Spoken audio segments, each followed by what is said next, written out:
This is something that happened to me when I was a kid, and I just wanted to share the story since it stuck with me for so long. I was about 7 or 8 years old. I can't recall exactly, but it was around that age.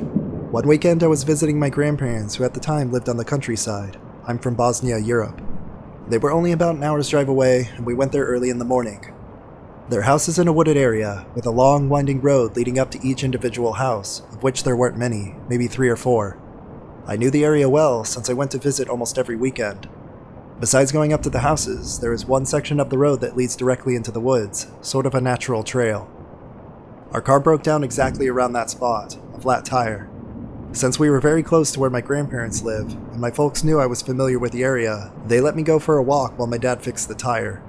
This was about 9 or 10 in the morning, so they weren't really afraid to let me run around a bit. And being the curious kid that I was, and I still am, I went for the forest trail since the main dirt road wasn't very exciting.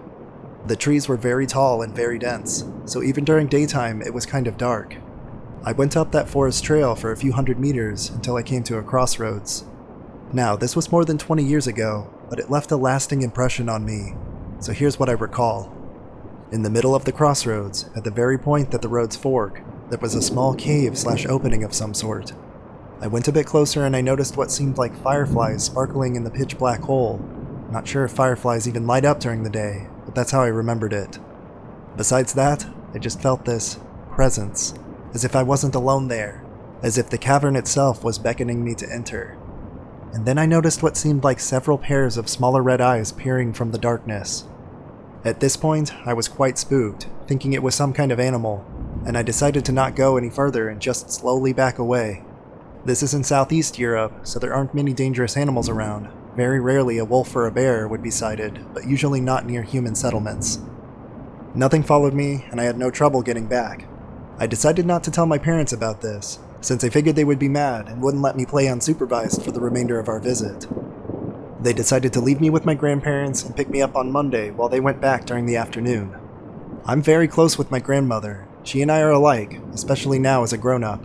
So I told her about the encounter I had.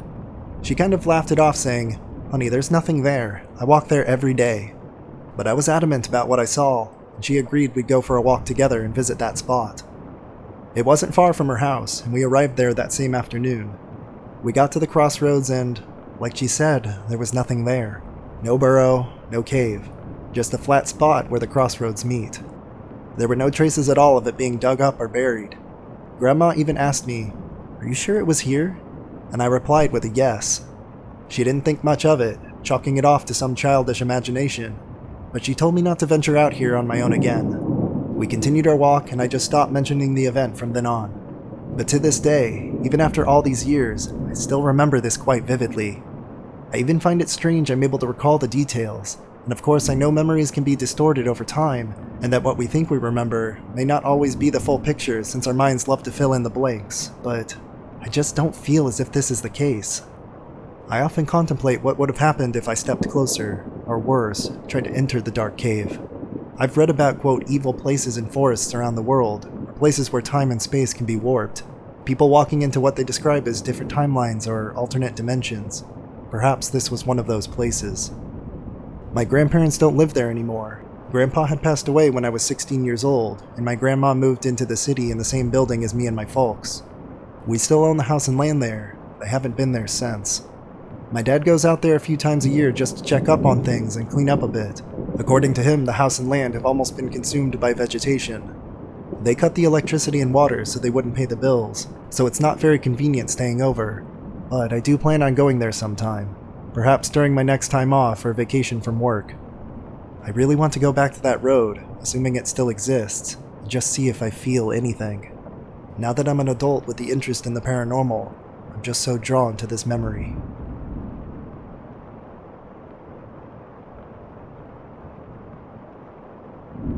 I was running late for work this morning while my wife was tending to our 1-year-old son, who was sick with a cold. She asked if I could stop at Walgreens down the street to get him some cough medicine. I was in a huge rush, but I didn't want him to go without it, so I headed over there as quickly as I could. My wife and I were on the phone as I was driving and pulling into the parking lot. The street was busy and packed with cars, and as I was walking up to the store, I noticed a woman putting her screaming child into the car just outside. My wife was reminding me which medicine to buy as I checked my phone for the time, and that's when it got weird. The second I walked into the store, my phone turned off and the call dropped. The sliding door closed behind me, and the entire store was empty. The lighting was even different than what I was used to, fluorescent and cold. There was no one at the front and no one in any of the aisles I could see. I turned around to look outside and there was no cars in the street either. Not even the woman with her child who was there just 5 seconds ago. I actually said out loud, "Hello?" twice, loudly, feeling like this was some sort of horror movie I was in. The entire store was silent, and I go to grab my phone again to film this just in case no one believed me, and of course it won't turn on. I turn the corner down a random aisle, and just like that, there's people there again. The lighting is different again, and warmer. There was even music now. I turn to look at the front, and there is a customer mid-transaction with the checker. My phone starts working again and my wife is calling me. She tells me it just went silent and said the call failed.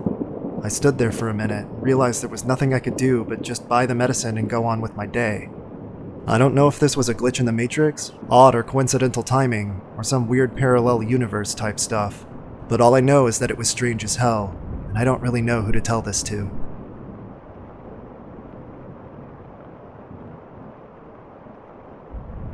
There's an abandoned East Coast insane asylum that I've often seen posted, both on Reddit as well as other various places around the internet. I've been there probably 10 or 15 times over the course of a decade, and each time I've found something new, as the complex is very spread out and very massive. What I've never seen posted, not even mentioned however, is the maze of tunnels beneath the complex. Connecting each building is a subterranean network of tunnels for steam, water, sewage, and electric. The tunnels are all roughly 10 to 15 feet underground and quite long. They lead into the basement of each structure in a portion of the complex, with an emergency escape hatch that leads out into the woods between buildings in a portion. One weird thing is that most of the entrances to the tunnel system are hidden in the walls. I exited through a door once and found myself in a room that was the complex's post office, where I'd literally been 5 times before. I had never noticed that there was a hidden passage integrated into the wood paneling. The complex has been abandoned for 20 to 30 years, so parts of the tunnels are very wet with leaking water. When you're down in them, you consistently hear the environmental noise, as well as echoes from your own movements. There is nothing reflective down there, and there is no outside sources of light either. If you don't have a bright enough flashlight, it can kind of get difficult to make out features of things in the distance, and you're relying a lot upon the slight tonal differences of what you can see to determine what something is off in the distance before you're right up on it. Go outside on a moonless night and shine an LED pin light against a concrete wall from 15 feet away to get an idea of what I'm describing. Now, for the terror. First of all, I have a stupid habit of going into these places by myself. I've recently started correcting this, because you never know when an accident could happen, leaving you alone, underground, in the dark. The last time I was in the tunnels, I was by myself, with a single AA battery-powered Lumen LED flashlight, mistake number 2. During this excursion, I decided to follow the tunnel down to what was the water treatment building for the complex. The tunnel slopes downward, so the leaking water previously mentioned runs down and collects to the tunnel's end. So, at the end of that tunnel, I enter this large room with 2 15-foot tall water storage tanks. There's probably an inch of water and muck on the floor, which makes a sh noise when you walk. I'm standing still, looking around with my flashlight, and from the opposite side of the room, around 20 feet away, I hear sh. There was someone else in this underground room with me.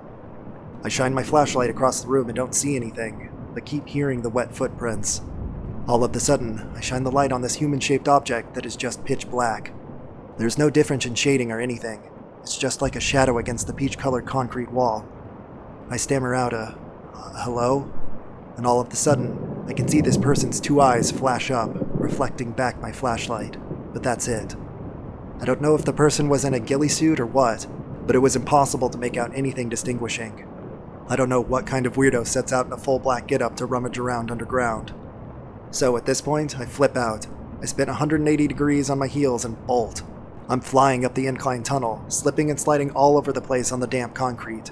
I fell a handful of times, sprained my wrist badly, and got some cuts on one of my knees. That run through the underground tunnels felt like an eternity. If you've ever seen the subway scene from the movie 28 Weeks Later, that's the closest description that I can offer. It was the closest thing I've ever experienced to a living nightmare. I've never been so terrified in all my life. Looking back, I'm sure whomever I met down there in the dark was probably as terrified as I was, unless they were crazy as hell. I have no reason to believe they followed me, and they probably ran back the way they came, same as I did.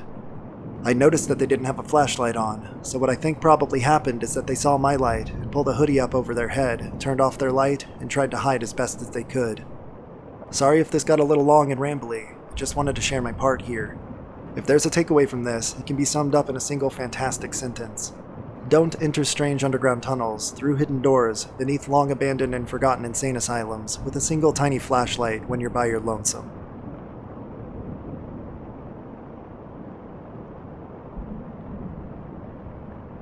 Let me start out by saying this will be long. My heart is already beating fast telling this story, and only the closest to me know that this happened until now. When I was 25 years old, I was driving home from work one night. I lived in Los Angeles at the time.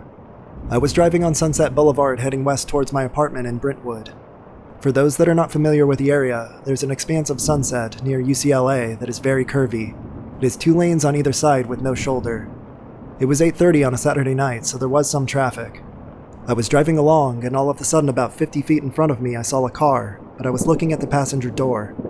A car had spun out of control and was perpendicular in my lane, and I didn't have time to stop. I looked to my right and saw that there was a car next to me, so I had nowhere to go. I instinctively turned my car all the way to the right anyway. Once I had cleared the first car, I spun it all the way to the left, still trying to avoid the second car. While all of this was happening, I remembered a time with my mom at Disney World when I was 3. This is not a memory I have ever had before. I vaguely remember other parts of that trip, but this memory was not one of them. I realized then that my life was flashing before me, and I was going to die. I had never been so sure of anything in my life. Every part of me knew I was about to die. I started screaming. To this day, I don't know if I vocalized anything or if it was all in my head. I yelled, No, this isn't fair. I'm not done yet," all the while swerving all over Sunset Boulevard. I suddenly stopped my car and I was now perpendicular in the opposite lane of traffic. I looked around and there was not a single car anywhere. It was like everything had been wiped clean. I put my car in reverse and proceeded home. I did not see a single car the rest of the way. I was only 5 minutes away from home at that point, but Sunset Boulevard on a Saturday night was completely empty. I got to my apartment and parked on the street. I didn't see one person. While walking to my apartment, I came to the conclusion that I had died, and because I said no, I was stuck in some limbo. I had never wanted my roommate to be home so badly. Unfortunately, she wasn't. I called one of my best friends and said, "I need to ask you some questions. Please just answer me, and I'll explain after." I asked her my name, my age, what city we lived in, and the date. Obviously, she was very alarmed. I explained that I thought I was dead, and I wasn't sure I was really on the phone with her at all. She tried to convince me that I was alive and that everything was okay. There was no way mathematically to escape it. There was nowhere for the car on the right to go. This moment has haunted me my whole life since. There have been times when I've questioned my existence. I've wondered if my quote life since has been a very detailed death trip and I'm actually lying on Sunset Boulevard bleeding out. After many years of meditation, spiritual practice, and belief in quantum physics, I wonder what life I jumped into.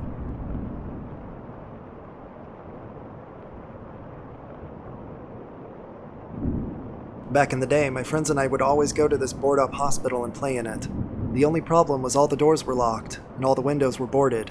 However, there was this shed that you could climb up on and jump over a car cover thing, and there was a window that was broken where you could get in. We had been in this hospital so many times that it wasn't creepy at all anymore. Well, one day we decided we would go explore the basement that was always flooded, and we would actually try and walk down the super dark hallway that was down there. The water was probably 4 feet deep and murky, so you couldn't see the bottom. My friends and I started walking down the stairs into the basement and are shining our flashlights down into the hallway trying to see anything. All we can see is this thing that looked like a generator and shelves, but can't see too far down the hallway at all. We finally muster up the courage to begin our descent into the water, but something doesn't feel right. The water was completely motionless, and it got incredibly quiet. So quiet I swear I could hear my friend's heartbeats. My friend put one foot on a stair that was submerged, and then another. The water rippled as he continued to descend. Then, out of nowhere, we hear a huge splash in the water somewhere very nearby. The kind of splash that you would hear if someone cannonballed into it. We immediately bolted back up the stairs. I peeked down into the darkness to see nothing, but could definitely hear something coming down the hallway toward us. We ran all the way back up to the second floor and jumped off the car cover thing so fast. We waited outside for a couple hours and heard nothing and saw no one. We ended up going back inside and sitting at the top of the stairs again, listening for anything or anyone, but we heard nothing. The stairs were also pretty dry at this point. One of my friends got a bright idea and threw the flashlight down the stairs into the water to try and scare whatever might be down there. After the flashlight made a splash from the impact, we heard nothing, and the light disappeared into the darkness of the water. After waiting for what felt like an eternity, we again found the courage to charge down the stairs, screaming and hollering. We went to the base of the water and jumped in, shining our flashlights down the hall, making a ton of noise. Behind the generator was another hallway that was absolutely pitch black. We were standing in the water at this intersection, when all of a sudden we see this large silhouette slowly moving toward us. It looked like two barrels standing next to each other on top of the water. Then another huge splash behind them. They split apart and started moving towards us super quickly. We again ran out and never returned to that place again.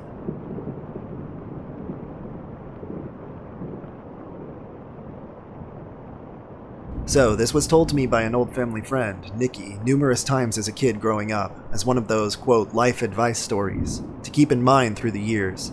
And to her credit, I've never forgotten it. Whenever anything associated with hitchhiking comes up, it always springs to my mind and probably always will. It makes me a bit ill whenever I think about it, actually. So Nikki, who grew up at the same time as my dad around the early 80s, was a young woman in her mid-20s. She's one of those real kind-hearted souls, always willing to help out another in their time of need, you know? And I can't imagine her being anything other than that when she was younger, so I totally see her doing this too.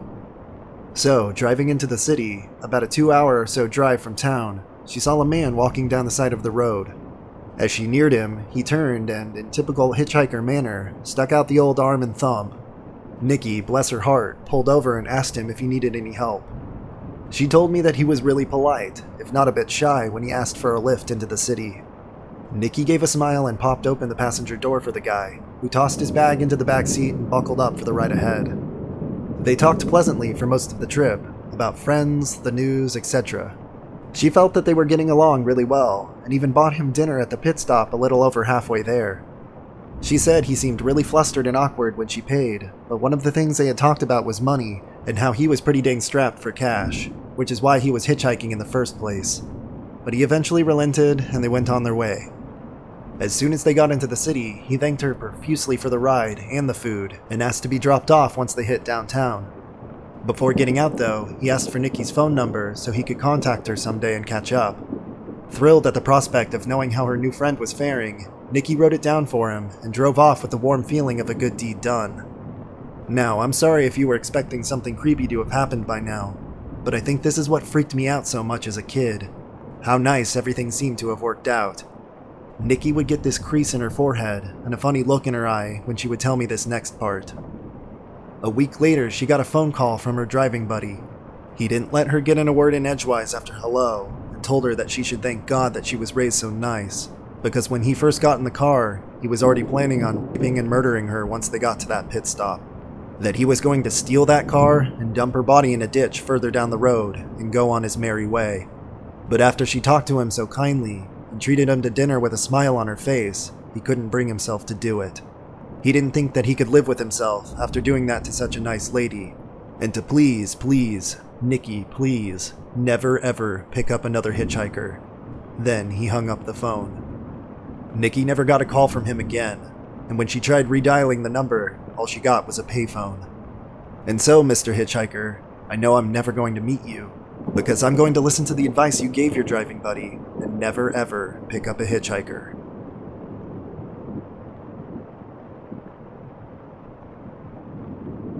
One afternoon I was at work. I walked past a room with a window in the door and automatically glanced in the window. There was a woman standing in the room, except there are only 3 people in the building, and the other 2 were in the office behind me. I took a couple steps, realized what I had just seen, and backed up quickly, but by the time I got back to the window, the room was empty. There was only one door, and when I opened it, the room was indeed empty. At that same building, a coworker was telling me that she was in the office right around the corner of that same room. She couldn't see the door, but she could see the shadow of the door on the floor as it slowly opened and then closed again. She was the only one in the building at the time, and she refused to check. I arrived about an hour later, and she asked me to check the door. It was still locked. I worked there for about 3 years, and every single one of us had stories. We heard voices in empty rooms. Once we were sitting in the office and we heard somebody breathing in an empty corner. It was common to be in one of the rooms and think somebody had just walked into the room, only to look up and find the room was empty except for you. I had one manager who scoffed at all of our stories. She did not believe us when we told her that there was something fairly benign but creepy in the building. We were sitting in the office, and she scoffed and loudly said, "If there's anything in here, prove it." We all held our breath, kind of nervous, a bit scared but also curious. And just about the time my manager was getting that look on her face that said, "Ha, told you so," something was thrown out into the hallway. It took us all several moments to work up the courage before going to check, and finding that a book that normally sat on a bookshelf near the front door had somehow gone from that bookshelf, around the corner, and halfway down the hallway. That manager never talked about it, and quit shortly after that. I've since quit also, but last I heard, they were still hearing voices and seeing shadows in the building.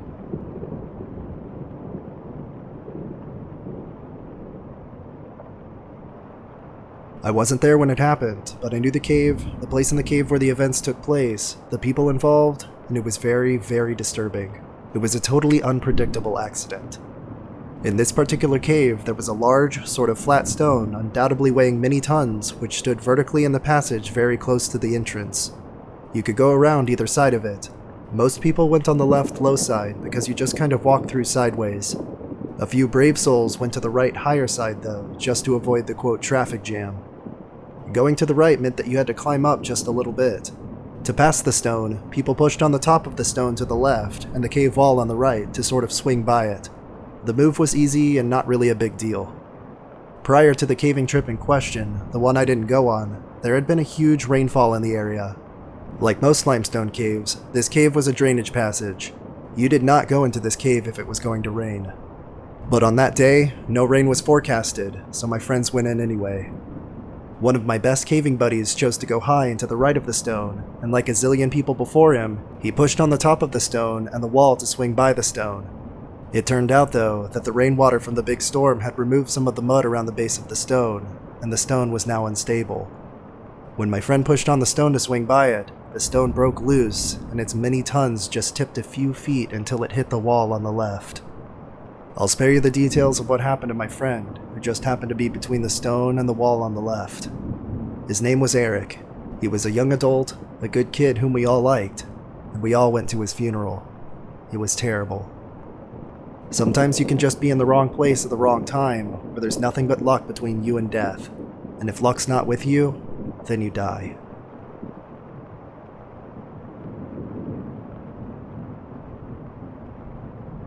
My birthday was coming up, so I made some plans with some pals to go out for dinner at an Indian restaurant. My friend called the restaurant to make a reservation for 8 people at 7 p.m. on a Friday under my name, both first and last name. And the host just said that they already had that reservation listed under the same name, number of people, time, and date.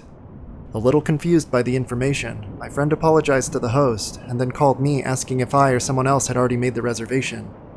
I didn't, and after asking around, no one else did either. My friend then called the restaurant back and asked for another reservation under my name for 8 people at the exact same time and date. They accepted the reservation. On my birthday, we showed up at the dinner at 7 p.m., and there was another table for 8 people celebrating the birthday of the person with the same name as me. Exact same circumstances. Name, birthday, number of people, date and time, and location of the celebration, all by total coincidence. It also turned out that we have a mutual friend.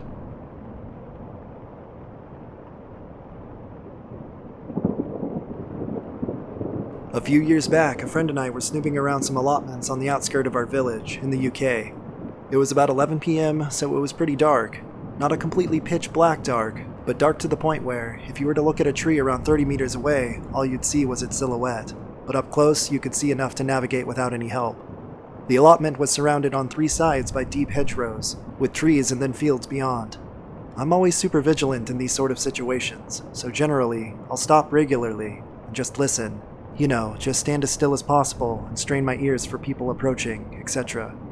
My friend had crouched down around 3 meters from me to see what sort of plants were growing and was pulling at a vegetable that was growing in the soil. While I was listening, I began to hear a noise coming from the back corner of the allotments, maybe 20 to 30 meters away or so. The noise is really hard to describe. It was like a low-pitched sound that sounded vividly like someone rampantly speaking in tongues, but it was odd. It kinda seemed smaller than a human voice, but deeper, like an animal that's speaking in tongues, all different vowel and consonant sounds rolling over. It's really hard to describe, but I can hear it vividly when I try to remember it. My friend and I had a system of hand signals, but of course he was focused on this plant. I was utterly convinced that this was going to be one of those things that you hear or see, but by the time you've got someone else's attention about it, the sound has stopped completely and no one believes you for the rest of your life. I didn't want to move, risking drawing attention to myself, so I just stood, stock still, and made a short, sharp hiss type of sound with my tongue. My friend finally looked up, and I signaled in the direction of the noise. It carried on. My friend and I just stood and listened in silence for about a minute before it started to increase in volume. That was the point we decided that we had done enough investigating, and carried on as we left. As it's a few years ago now, my sane head just says it's some kind of animal, a fox or something. But I've spent a lot of time out at night, away from built-up areas, and I've never heard a noise I could even morph into that. It was just this odd babble of what sounded like made-up words, but like it was coming from a voice box that didn't sound human. At the time, we heard all sorts of theories. We knew it could have just been an animal, but there's also a lot of suspicious government installments in the area. Talk of a lot of hidden tunnel networks, and if you're out at night, you'll often see a lot of strange lights over the hill in the distance.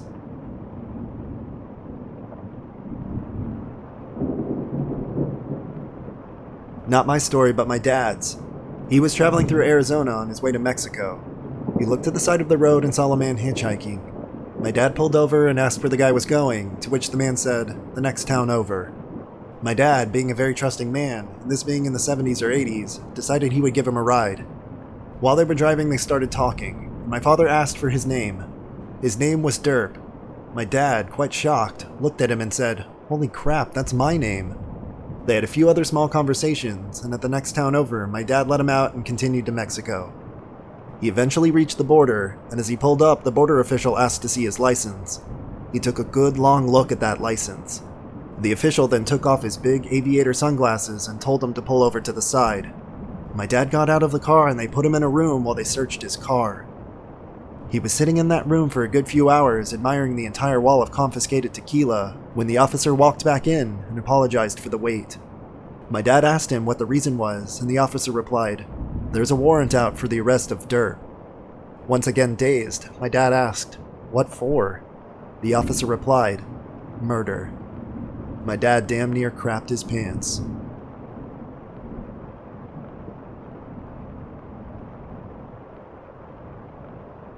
Hi there, I'm a 39-year-old female, and this occurred I think a little over a year ago. This is a very real event. No drugs, no alcohol. I was in our bathroom, which has a line of sight out the back window to where my hubby passes by before coming in the door. So I was just doing my hair, and I looked over to see him outside the window walking up, switching the Kroger bag to his other hand to grab his keys, etc. Then I heard the door and watched him walk by into the kitchen. I said, "Hey baby," and he didn't hear me. Not surprising, his hearing isn't the best. But I heard him lay the bags down, and then lay his keys and wallet down. So I stuck a clip into that last bit of hair to do and started out of the bathroom door to go give him a hug and kiss. Well, here it is. Instantly, when I walked outside the doorway of the bathroom, everything was completely different. All the lights were out, and they had certainly been on a moment prior. Totally weirded out, I felt shaky and whatnot, but I guess I managed to walk a few steps to look toward the kitchen, only to see my husband wasn't even there. Then, before I even had an attempt to process what the hell just happened, I saw through our kitchen window his headlights coming down the driveway. It was then I started to get extra weirded out and for sure had to sit down. I remember I propped myself sitting on the edge of the couch arm, and the next part is what freaks me out the most. I couldn't believe my eyes at all as I watched him walk across that window. It was like someone had just literally rewound a tape, and I was replaying all of it. The exact same motions, the exact same sounds, all the way through, including him setting the keys and bags down. The only thing I could think of at this point is how crazy I would actually sound if I told anyone this. So I just want to know if anybody has any ideas of what happened. I'm open to hear about it. It's the single most unbelievable, existential type of thing that's ever happened to me in my life, and I'll never forget about it.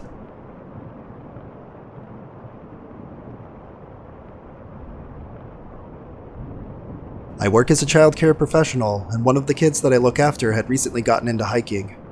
I decided to take him to a really cool trail in Salt Fork State Park. We were all set to hike to Hosok's Cave after parking right near the beginning of the trailhead. The entire trail is only about half of a mile, which is why I chose this trail for our hike that day. I also chose this trail because any time that I had been on it before, it was very busy and full of people, and a very popular spot which made me feel secure. However, this past summer we had a cluster of severe summer storms which caused massive damage to the trail, so to my surprise it was much more difficult and completely empty. I wasn't really bothered by the trail being obviously empty, because there was a small construction crew working on a bridge that was just barely visible from the trailhead. He was still up for the hike, despite the entire width of the trail being washed out, until it was no more than a foot wide with a 6 to 12 foot drop off into a creek bed that is solid rock and several trees down. He was very athletic, and I was confident in his abilities if he was, and he was so excited to tackle our adventure. We made it all the way to the platform that allows you to see the entire cave. There were many downed trees surrounding the platform, and it was actually closed at this point, but we had made it this far already, so we decided to maneuver around the platform and proceed the few hundred feet into the cave. We spent the most time in this area due to the difficulty, so I know exactly what it looked like. There were tree roots directly under the platform, and you could climb down either side of them. It's also worth noting that Hosok's cave is much more like a cliff with an overhanging rock formation and a trickle of a waterfall directly in the middle. It's not really a creepy closed-up cave. It's very open and beautiful. We got to the cave and I noticed a candle. It wasn't burning recently, but had been at some point and was sitting on a large rock that had a heart carved into it. I chalked it up to someone having a date or something and disregarded it. He wanted to climb to the top, where I noticed 2 more candles and 3 stacks of small rocks that had been stacked up by somebody. I definitely felt weird at this point, but it was about that time that he found a small puddle full of baby salamanders and wanted to catch them. It was the happiest that I had seen him in a very long time, and I didn't have the heart to tell him that it was time to go. We spent about an hour catching baby salamanders, and I watched him have the time of his life. We finally decided to leave, and when we got to the platform, dead center in the middle of the tree roots was a wet washcloth hanging that was absolutely not there before. He noticed it as well, but did not pick up on the severity of the situation that we were in. At that moment, I factually knew 2 things. 1, someone was watching us, and we didn't see them. And 2, they were now potentially hiding in the woods, and made it a point to not be seen, but to leave an object to be noticed. There was no running back with the narrow trail, and I was not about to tell him that we were in potential danger. I told him to go in front of me, and I just kept encouraging him that he was doing great over and over, and that seemed to speed him up naturally. I never saw anyone while we were on the trail. We got to the car and I locked the doors immediately. On our way out of the park, a very dirty man, probably in his 30s, came out of the woods and made it a point to stare at me with the most empty of expressions that I had ever seen. The man followed me with his eyes and head as I drove by him, and continued to stare at me until I couldn't see him anymore. I knew the third fact at that point. He had made it a point to make himself apparent to me, and that facts 1 and 2 were true. That stare stuck with me for days, and I considered counseling after this, as it bothered me for several weeks, causing me severe anxiety. I tried to tell myself that maybe we just interrupted his bath time, and he was camping and didn't want to startle us. After all, the crazy-looking man had ample time to do anything that he wanted while we were catching salamanders. I just cannot in any way rationalize why he stared into my eyes the way he did if he wanted to go unnoticed. Deep down, I know that it is much more likely that this was a deliberate action intended to scare me. The kid that I was watching never had any idea how panicked I was, and to this day, it was the most fun that I had ever seen him have. He brings it up regularly, and it was a very positive experience for him. It was one of the worst experiences ever for me. It had made me feel so sick and disturbed.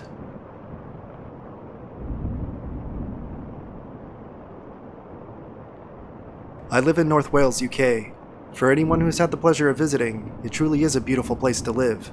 Though for an adolescent boy, it certainly lacks in things to do. As a result, my friends and I would often find ourselves mindlessly exploring areas of countryside and coastline. Despite it being quite sparsely populated, in comparison to the closest cities that is, there's a dual carriageway running right along the coast from Wales to England. Also, train tracks run alongside this road for most of its course, occasionally passing overhead via a small cement bridge. Anyway, there was one night a few years ago, when about 4 of us randomly decided to try and explore the inside of one of these bridges, as one of the group had observed a manhole cover nearby, which we believed to be the entrance. On closer inspection, we discovered that several tools would be required to gain entry. We returned with the necessary equipment and proceeded to unbolt the cover. This had to be done stealthily as the train track was right beside us, not close enough to be of any danger, but definitely a sufficiently small distance to cause panic for any train driver, and panic usually means police. It wasn't long before we had removed the heavy steel disc and had started descending the ladder down into the structure. Once we had all safely reached the bottom, we decided to progress to the other side. At this point, we were totally confined into the narrow space that leads into the main area. If you're confused as to what the hell this bridge is supposed to be, you probably should be, because it was rather peculiar. I mean, I would have never known there was even an inside had we not found this manhole. So, as we squeeze and crouch, and at one point scrape along our bellies to the other side of the structure, there's a growing sense of claustrophobia between us. The distance from end to the other is surprisingly long, but by the halfway point, you can look down through the narrow gaps into the motorway below. This was actually pretty cool, which helped us keep calm in a strange way. At this point, apart from the mild discomfort and confinement, we were still just a group of guys on an adventure. This was about to change dramatically, though. No more than a few meters beyond halfway, which we could tell due to the symmetry of the passageways through the bridge, one of us claimed they could see some object in the distance at the far end. Slightly hesitantly, we agreed to investigate. Bad move. I reached the end first, and let me tell you, I have never felt the same sense of dread before or since. In front of me was a single fold-away chair positioned facing a wall. On that wall was a partially torn page from a newspaper or magazine, showing a fully naked lady in an erotic position. The reason I don't just refer to it as porn is because something was different about it. I can't put my finger on it, but it seemed more sinister than sexy, if that makes any sense at all. More disturbingly, the eyes of the woman on display had been cut from the page, removed with precision, not just hastily ripped off. The scene that laid before us had rendered us completely speechless, and an overpowering sense of panic could be felt collectively. That was when we found the condom, the horrendous, gut-wrenching, blood-drenched condom.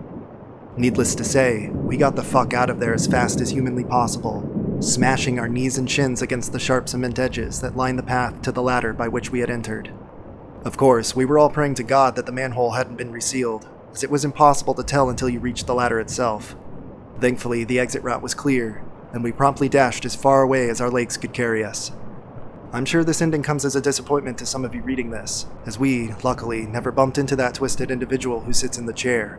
But I must stress how radically out of the norm this was given where I live.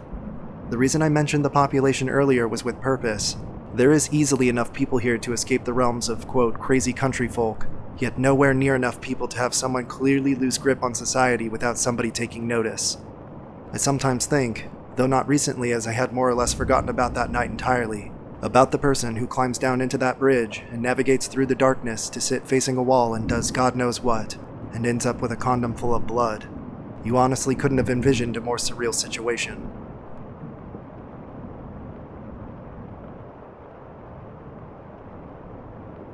About 10 years ago, I saw a well-dressed woman who was maybe about 30-ish with a pit bull hitchhiking on a slow country road.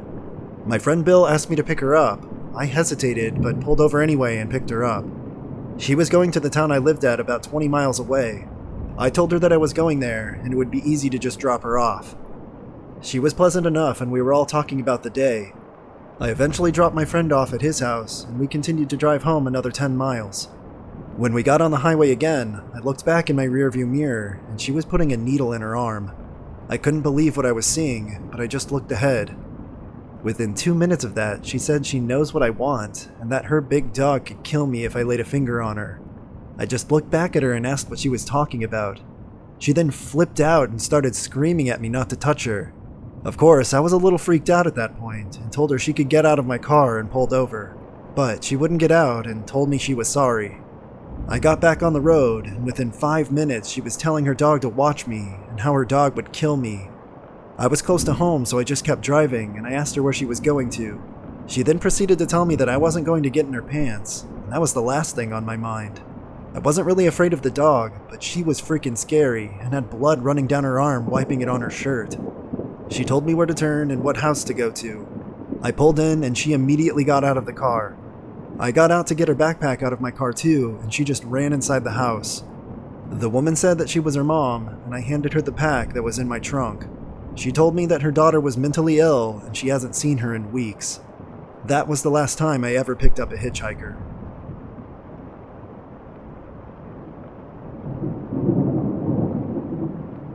I was working in my garden and had gotten myself a can of Coke Zero. I cracked it open on my way out the back door, took a few hearty chugs, and sat it on my small garden table I kept out by my raised beds, and then I got back to working in my garden. I had on wireless earbuds and was listening to a podcast as I worked on cleaning the pumpkin patch of weeds, when out of the blue I hear and practically feel a loud bang, to the point I exclaimed loudly, "What the fuck?" and pulled my earbuds out. I live in a rough neighborhood. There's been shootings and whatnot, so I kind of duck down and start looking around to get a feel of things. That's when I see it. My can of Coke is knocked down to the ground and just spilling foamy Coke everywhere. No way that's the noise, right? But I run over and pick it up, with the logic being Diet Coke probably isn't even good for plants, and I wipe it clean and start looking it over, and I realize not only is it full, it's completely unopened. I know I opened it. I know I drank half of it, and I know moments before I had seen it laying on the ground, shooting Coke up into the air. I even had to wipe it off. I have no idea what that bang was, or how my open spilled Coke suddenly became full and unopened in my hands.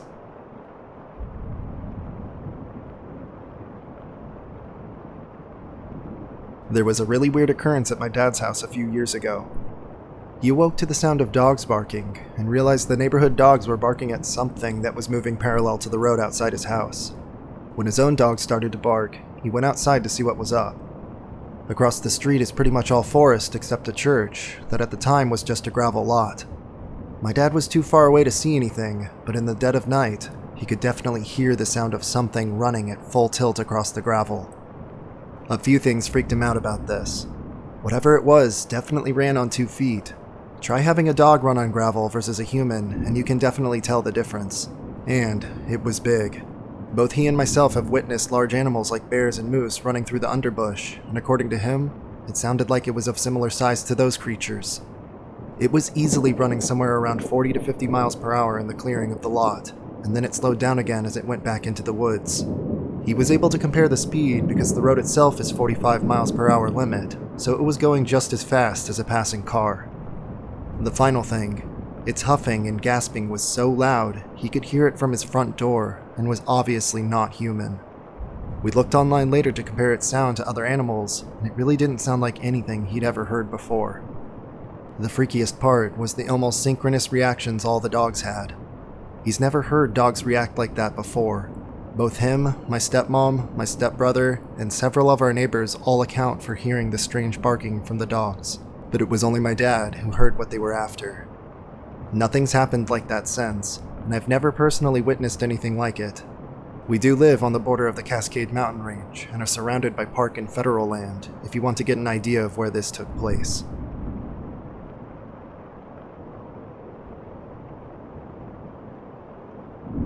When I was a very young kid prior to starting school, I had several reoccurring dreams. In one, I was walking down the hallway of a farmhouse. It was decorated in a very old-fashioned style, like the era of the Little House books. The dreams had stopped by the time I was 5 or 6. When I was in college, my grandfather asked me and some of my cousins to help clean out a home about a mile away from some farmland he owned. The former owner of the house was an elderly bachelor farmer named Johnny, not an overly friendly guy, who had passed away in a nursing home. I walked inside the house and stopped in my tracks. It was the home for my reoccurring dreams. My cousins didn't believe me until I started giving them instructions. Walk down that hall. There'll be a door on the left at the far end. When you open it, there'll be a bedroom that has cream-colored wallpaper with little blue flowers on it. I was correct about every detail. We had a lot of discussions about how I could have possibly known what was in that house. No one could ever remember me being there, especially since Johnny was such a curmudgeonly guy. Not exactly toddler-friendly. Just a few years ago, my mom and I were driving in the country and went past Johnny's previous house, now inhabited by a family, if the toys in the yard were an indication. My mom said casually, "Did you know that that house was built by your great-great-great-grandfather?" I nearly drove off the dirt road. All I can think is that I had some sort of ancestral memory of that house that played out when I was a toddler. I know I had never been inside that empty house at the time I was repeatedly dreaming about it as a young child. It still gives me chills.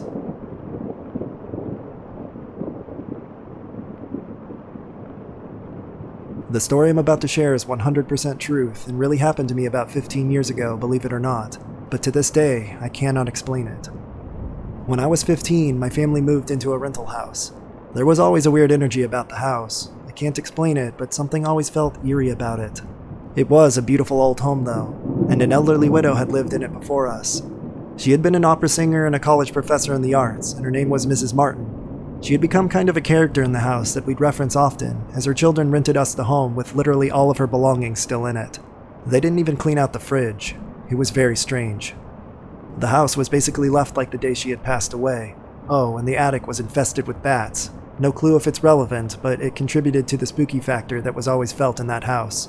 I never really liked staying there by myself either, even during the daytime. On the night of the incident, I was home with my best friend Mallory, also 15, her younger sister Olive, 13, and my little sister Emma, who was 11. Mallory and I were in the living room watching a movie, and Olive and Emma were hanging out in the den, which was a room off of the living room with a door, and they were watching TV. No parents were home at the time.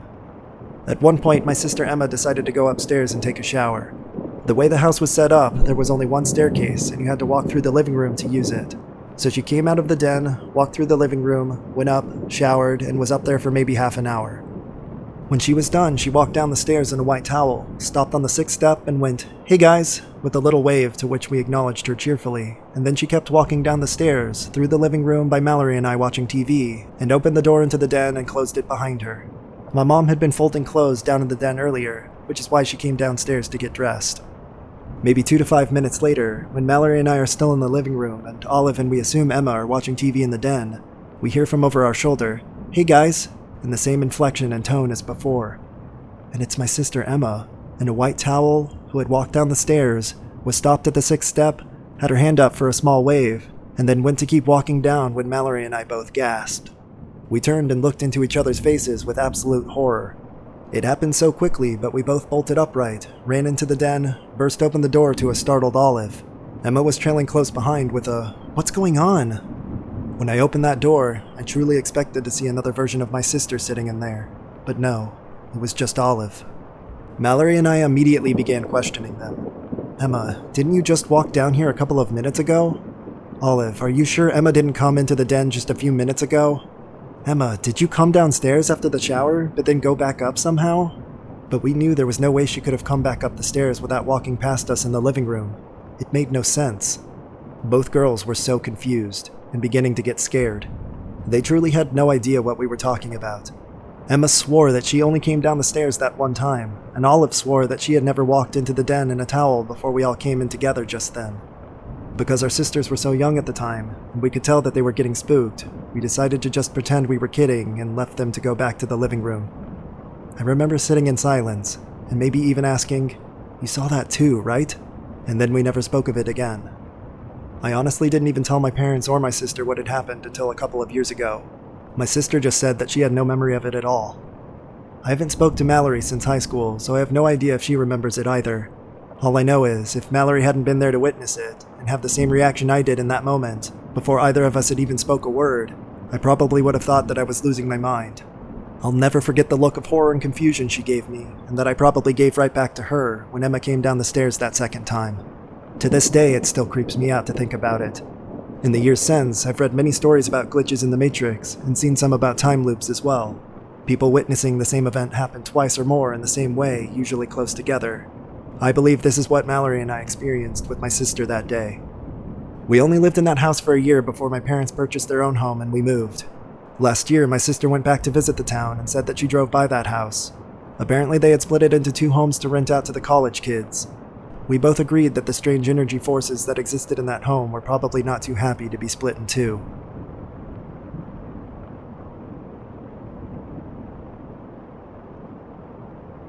When I was in high school, I lived in a small town in Louisiana that had nothing to offer teenagers for entertainment.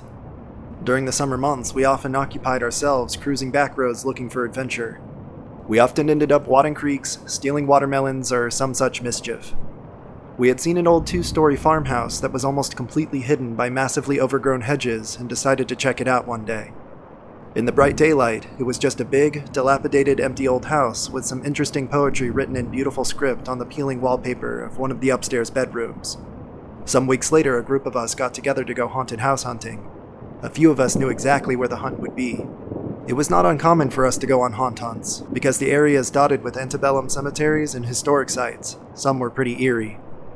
After arriving at the house, there was a lot of mixed emotions about going in.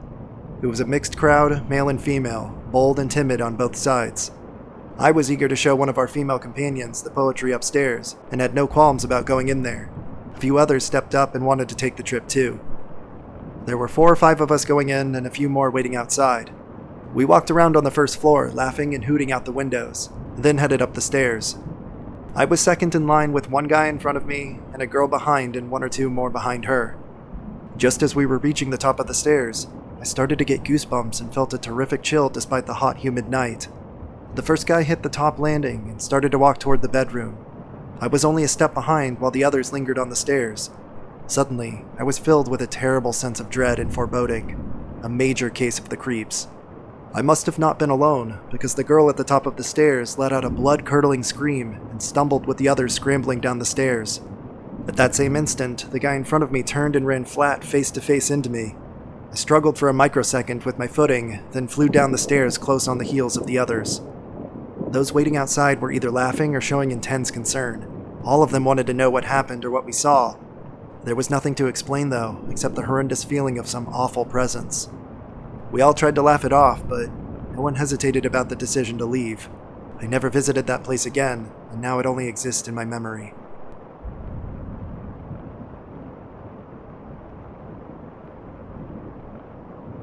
The story took place 2 years ago. I was on my second week backpacking through Austria, and I reached a point where I was too exhausted to walk any longer. It was an unusually hot day, I had blisters all over my feet, and I was ready to call it quits.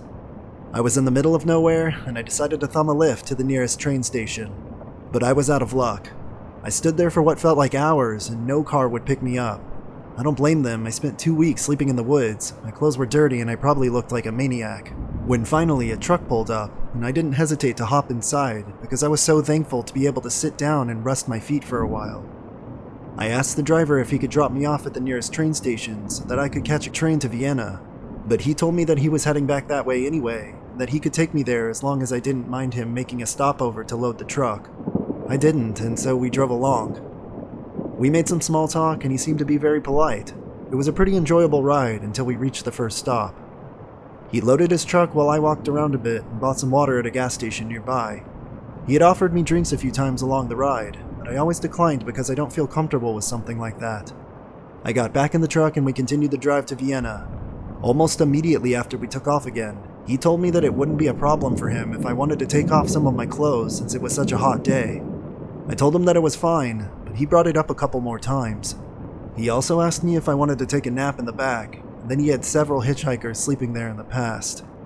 I declined and started to feel a little uneasy around him, and planned to leave the truck at the next gas stop. All of a sudden, he nearly yelled at me to put my head down and to hide, because he was driving past his stepfather's car, and he didn't want him to see me in the truck. That struck me as really odd, but I did it anyway because his yelling took me by surprise. That confirmed my resolution to get out of there as soon as possible, and I asked him to drop me off at the next stop and made up some excuse that it was my goal to enter Vienna by foot and that I rested enough to make it, thanks to his lift. He agreed and I got my stuff ready. He suddenly turned to me and said that I looked familiar and that he was sure he had seen me somewhere before. I shrugged it off, but he insisted that he remembered my face. He asked me if I ever went to a swingers club, because he was sure he saw me there sometime. That caught me really off guard, and I told him that that was impossible because I had never been to one before. Well, do you want to? I'm going to one in Vienna. Let's go there together. I'm sure you'll like it. At this point, I really wanted to get off that truck as soon as possible, and told him that I had no intention to come with him and asked him to drop me off now. He didn't answer, but instead reached into his pants and started masturbating as he drove along. I completely froze up. I kept thinking that I'd jump off as soon as he stopped somewhere, and tried to ignore what he was doing since he didn't respond to my plea to let me out. A gas station was coming up and he stopped what he was doing and asked if we should take a shower together. I figured that there would be people around and that would make it easier to get rid of him, so I told him sure, why not. He pulled up, and as soon as he stopped, I yanked open the door to run across the parking lot area of the gas station, hoping that he wouldn't come after me. He didn't, so I just kept running until the gas station was out of sight and I reached a busy street. Only after my heart stopped racing and I caught my breath, I realized that I left my shoes at the truck. I walked the last few kilometers barefoot, and I kept a lookout for the truck until I reached Vienna.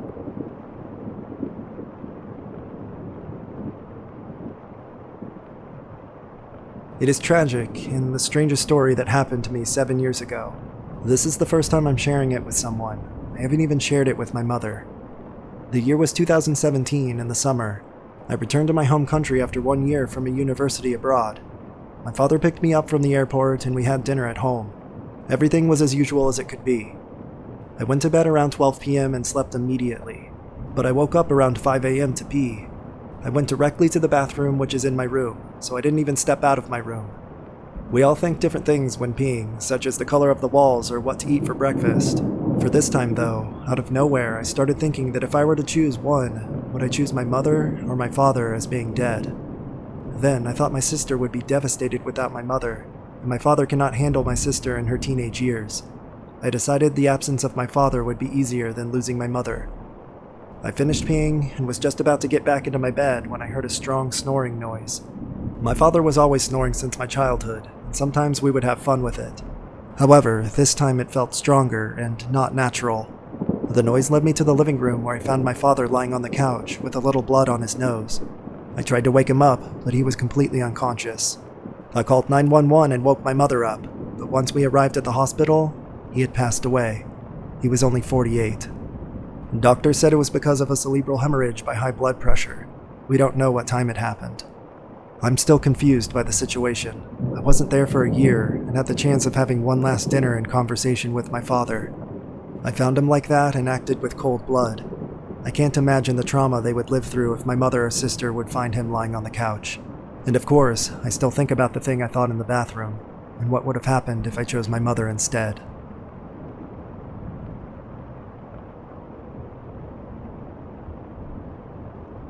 I lived in a shitty trailer in my early 20s when I was poor with 2 young kids. It had 2 bedrooms, which I had given to the kids, and I slept on the couch in the living room, which was in direct line of sight to the front door. I put the kids to bed around 9 p.m., and I always locked the door. Always. I still to this day clearly remember locking both the handle and deadbolt, and checking to make sure it was fully locked before taking a shower. Eventually, I fell asleep. I woke up suddenly around 3 a.m. on high alert. As my eyes cleared and I started thinking sensibly, I realized I was staring into the street. My front door was wide open. Not like, oh, it's a little open or cracked, or I didn't quite close it all the way and a strong wind came along. It was fully open, like a 90-degree angle.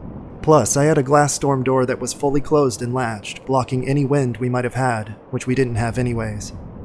I got up and walked to the door to close it, and that's when I lost my shit. The deadbolt was still in the locked position. It was fully turned to lock, sticking out into the living room air for God and everyone else to see. You ever have those moments where you swear there's ice in your veins? That was it for me. I've never been so scared in my life. In a closed door, you can't even turn the deadbolt to fully locked without it being lined up and the door jammed properly. I knew I had locked that door, and yet here it was, staring me in the face. I didn't sleep without the lights on for a week.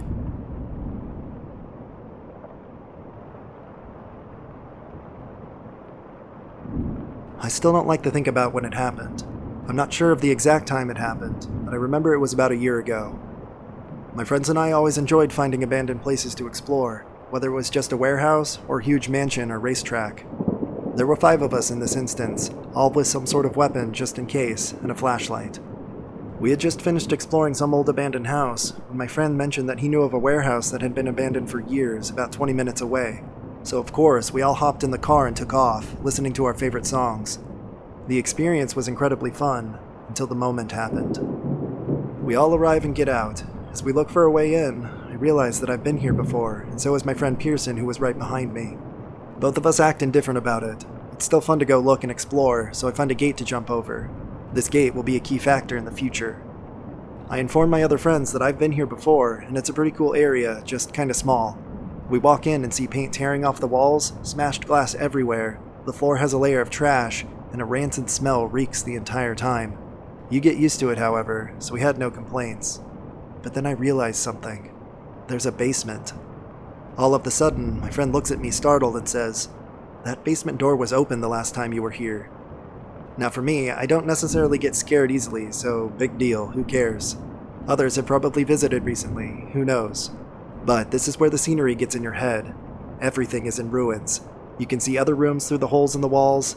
Then, in the smallest corner in the far back of the warehouse, is a slim stairway down to a basement with a door to the left. I recall the previous time I went in, and remember one key detail. The basement door only locks from the inside. I tell all my friends this cautiously, and look down the shaded corridor into the darkness. I'm still not scared, but somewhat nervous, yet I have to prove myself to my friends. I go down. Every footstep creaks. I finally reach the door. I put my handle on the doorknob about to twist when I hear it. Someone or something was breathing right behind the door. I'm in disbelief. There's no possible way someone locked themselves back there. I twist the handle, but it's locked. I quickly shuffle up the stairs when the worst part happens. The door downstairs opened. I'd never run for my life, but in that moment I did. I didn't know what happened. We were all rushing as fast as possible through the building, and we could hear noises behind us. We didn't know if we were knocking over stuff, or if whatever was behind that door was chasing us. I run a lot, so I was the first outside. I see my hope, the gate. All I have to do is plant my foot, hop, and climb over. Foot's planted, I jump. A hand suddenly grabs my hoodie and pulls me down to the floor. My friend, I won't reveal his name, had grabbed my jacket and pulled me back down to the floor. I understood that he was panicking and was the most non-athletic one, so I let him go. Plus, he was driving and I needed that car to be started and ready. Incredibly antsy, I hop the fence last, and everybody gets in the car. Since I'm the last to enter the car, I hear the noise of what sounded like someone smashing whatever is near them inside the warehouse. I don't know what happened there, nor do I care to find out.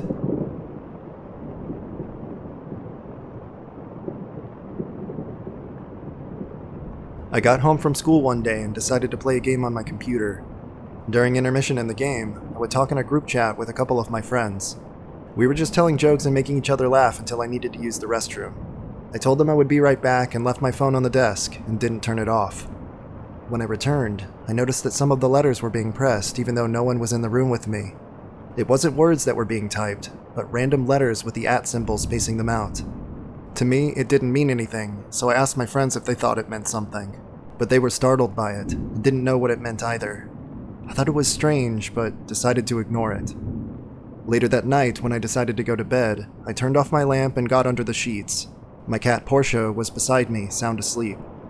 Just a few moments later, I heard what sounded like footsteps slowly creeping their way through the hallway and into my bedroom.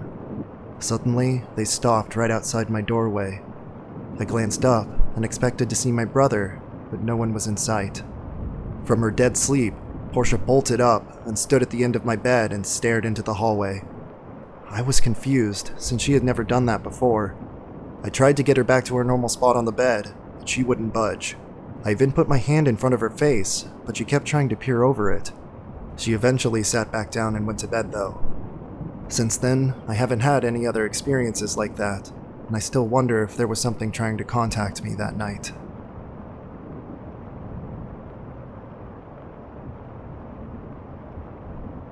The most unhinged thing ever just happened to me, and I honestly don't know where to start. I'll try to start at the beginning, though. I'm a 41-year-old female, and I have a daughter that's 23. We don't live together. She's all grown up, but we try to get together every couple of weeks and spend some time together. Tonight we went shoe shopping and decided to stop next door of the shoe place at Ruby Tuesdays for dinner. We were hungry. We didn't really want Ruby Tuesdays, but it was close to where we were shopping, and we were so hungry, so we agreed we would just go there and get a quick bite. We get to our table and we're seated by a woman wearing a pink handkerchief in her hair. She takes our drink orders and eventually brings our drinks. A few minutes later, she takes our food orders too. Time starts going by and the place has hardly anyone there, and my kid and I are just catching up. I notice a table next to me, 3 women, appears to be maybe 3 generations of women, grandma, mom, adult, daughter. While waiting for our meal, I notice their plates are empty, like totally empty, but they keep taking bites. There is no conversation. The youngest of the group is sitting very upright and smiling and nodding. The middle-aged one of the group says, "We should just get this wrapped up to go," but there's nothing on their plates. I sort of gesture to my kid like, "Are you seeing this?" Beck is playing for music over the speakers, and I make a comment. Beck is sort of a weird choice for Ruby Tuesday. I quietly sing along though. Dave Matthews Band plays next, Crash Into Me. My kid just says, "You know all these songs." I reply, "I'm a 90s kid." We laugh. An hour later, and we still have no food. I'm just wondering to myself, do I want to be a Karen and ask when our food will come out? I politely flag over our server, the woman in the pink handkerchief, and say, "Hey, I have to work really early tomorrow. Can I just pay for our drinks we had, and you can cancel my order? It's been an hour and we have to get going." She says yes and walks away. I swear to God, I really do. She walked past me again, going in the same direction not 5 seconds later, stops and says, "Your order should be out soon." I glance at my kid with that knowing look.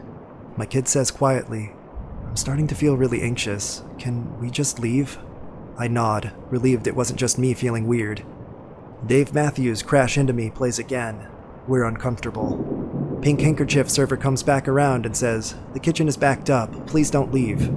I insisted that we had to go. I pay, tip, and we leave. The whole vibe changed as soon as we stepped outside. We spent the whole car ride asking each other, "Did you see that? What the hell just happened?" Everything felt bad. I wasn't even hungry anymore, considering I didn't even eat. Everything was just really, really weird, and my kid noticed all of it too.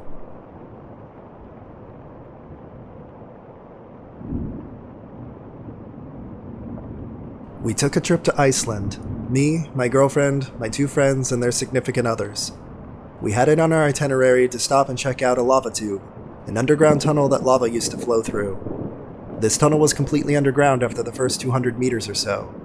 It twisted and turned, so we lost all sight of the daylight from the entrance. Pitch black, total darkness. We start our little hike. The tube is only 2 kilometers from the very start to the dead end. It was July, but there was still snow in some of the tunnel that was open to the outside. Very cool. We came across a few couples who told us that the rocks get treacherous and they didn't have flashlights. We had a few ourselves and we were all fairly athletic. We figured, sure, why not? After about an hour of going up and down the large boulders and volcanic rock, we get to the large, quote, hill in the tunnel. At the top of this hill is a huge boulder just sitting very precariously at the very tip. The boulder was tapered off a bit to the back side, so it wasn't so bad trying to get up. But the front side, we saw at first, was flat. Not smooth, but just a straight, flat part of rock. I climbed up it because I thought it would be a great spot for a Superman pose and a picture, and a good storytelling piece too. As I climb up, I get into position, and my buddy snaps the picture. After he takes the picture, with flash obviously, one of the girls noticed something rather odd to my left. Everyone shines their flashlight on the area, and about 6 feet to my left, suspended 10 to 12 feet above the bottom of the cave, was a rope, anchored to the ceiling. It came down out of the anchor to a knot about 4 feet from the ceiling. The knot turned into a loop, and the loop had been cut at the bottom. It looked a lot like a noose. Yellow nylon rope, suspended 1.75 kilometers into a lava tube, 20-ish feet above the floor of the cave. The strangest part was that there was no easy way to get to the roof to anchor it. It was a very well done anchor, and had been there a while. It looked like someone was determined to come out and spend their final hours in absolute darkness. We kept going, but noped about it the whole time.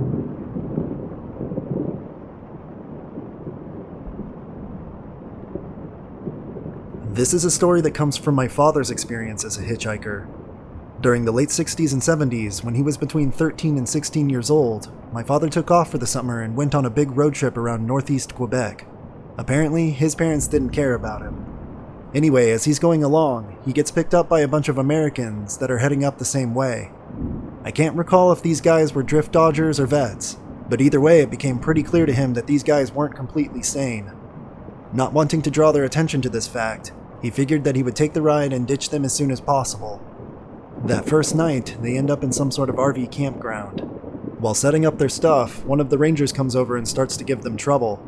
Either they hadn't paid their fees or didn't want to pay or whatever. After a little while, the ranger leaves and the Americans are really bothered by this guy.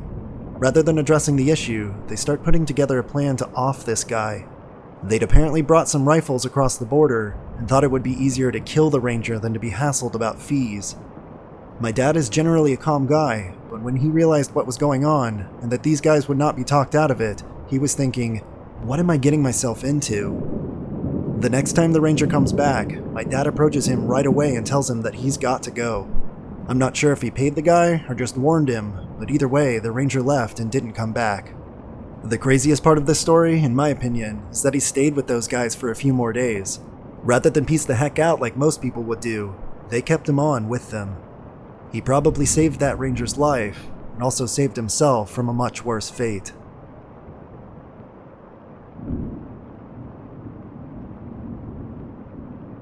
This happened to me years ago in college, and I don't know if this is the right place for my story. If it is, here you go. I'd walked home from a bar that was 5 doors away because I'd broken a heel on the shoes I was wearing. My plan was to get different shoes and go back because my roommate and friends were still there. I took the shoes off and jogged barefoot down the sidewalk because I was alone and it was before 1 a.m. I placed one foot on my front step, reached into my jacket pocket to pull out my keys, and there I was, standing in my living room. I dropped my keys on the floor because I was so startled. I hadn't even walked up the steps, much less unlocked the door and walked inside. All the lights were on, and the movie Hitch was playing on the TV. It was the scene where he was walking and drinking liquid Benadryl from a straw.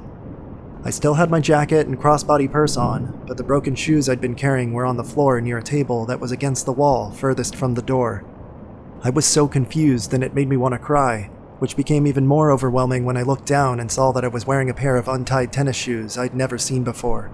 I pulled my cell phone out of my purse just as I got a call, and the ringtone was Rehab by Amy Winehouse, but it had always just been a default tone and was almost always on silent.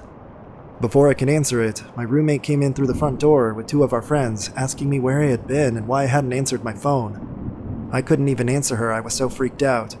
I just looked down at my phone and saw the notification that I had 9 missed calls and that it was 2:17 a.m. I had been gone for over an hour.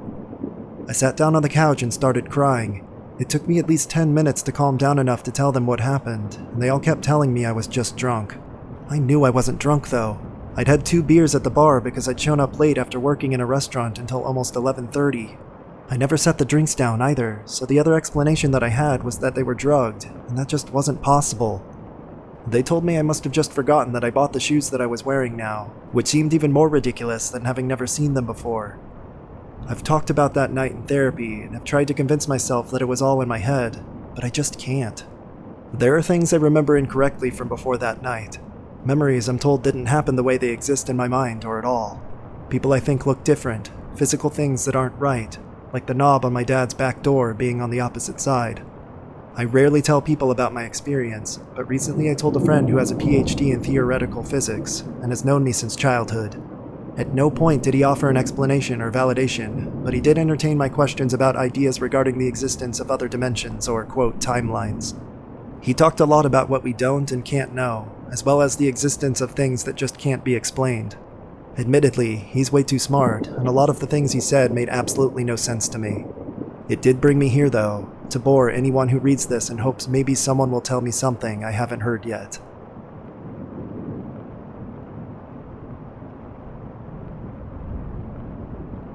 The most memorable year of my life, age 17, senior year of high school, 1979. My buddy and I, on a whim, as usual, decided to go camping in North Jersey at a place called the Caves. We used to crawl through the caves, me scared it would collapse, but always did it anyway. We camped there a lot, with up to 20 friends at a time. By the way, this cave is sealed now due to a few deaths after our years. Anyway, that whim was at dusk. We walked 5 miles to Interstate 287 North Ramp and started hitchhiking. We screwed up not looking at the weather and it started to pour. This old white car pulled over and 2 old guys that look like me now were in it. They seemed nice enough. They said for some gas they'd take us right there to Round Valley where the caves are. I don't know, but I had a sixth sense then that this ain't right. No bad clues or anything, but we looked at each other after about 10 minutes and said that they could drop us off here. They said, "Are you sure? It's pouring out." But no problem, they stopped and let us out anyway. A week later, I'm reading the newspaper and an article said that they caught 2 revolutionaries at their farm in Pennsylvania, close enough to the caves. Their pictures were in the paper along with their wives. Wouldn't you know it, they were the guys who picked us up. I even had my friend verify it was them. Damn, like, you never know. Maybe they wanted to indoctrinate us or something if we took that full ride. But it was exciting that every friend in high school started to call us lucky. One of them was even wanted for murdering a cop. Scary shit after that fact. I never hitchhiked again.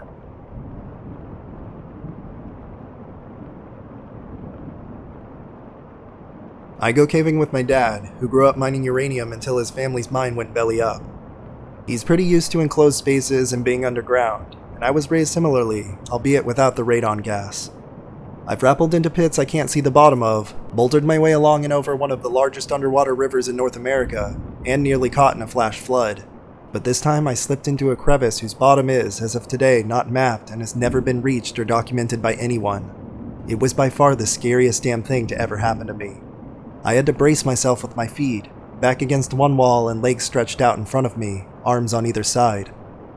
I was in a pretty good spot to be, roughly 10 feet down, on wet, smooth rock, and my headlamp had come unplugged from its battery in my pack, meaning I only had the light from my dad looking down on me 10 feet up to see by. He had to leave to go get rope, and I couldn't really go anywhere or reattach my lamp in my position, so I got to chill in that crevice for roughly an hour. But God, it felt like so much longer. I thought the fall itself was scary, but it was nothing compared to that. Complete darkness, and it was so fucking quiet. I could hear my blood rushing in my ears. I could hear my knees cracking under the pressure. Every piece of gravel that came loose from the tread of my boots hitting the sides of the crevice on the way down, just fading out.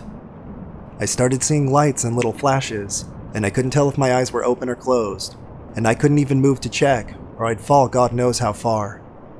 I could hear more than I ever wanted, while simultaneously experiencing the most quiet I had ever felt, and all I could feel was the rock against my back and hands, and presumably what my feet were braced against.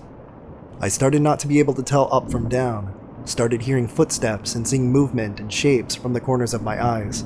It was utter hell waiting for my dad to come back with rope to help me back out. I know what I experienced was just due to the lack of visual and auditory stimuli, but damn, it was the scariest thing that I have ever experienced. And we always bring a good amount of rope with us now, even if we think we won't need it in a cave.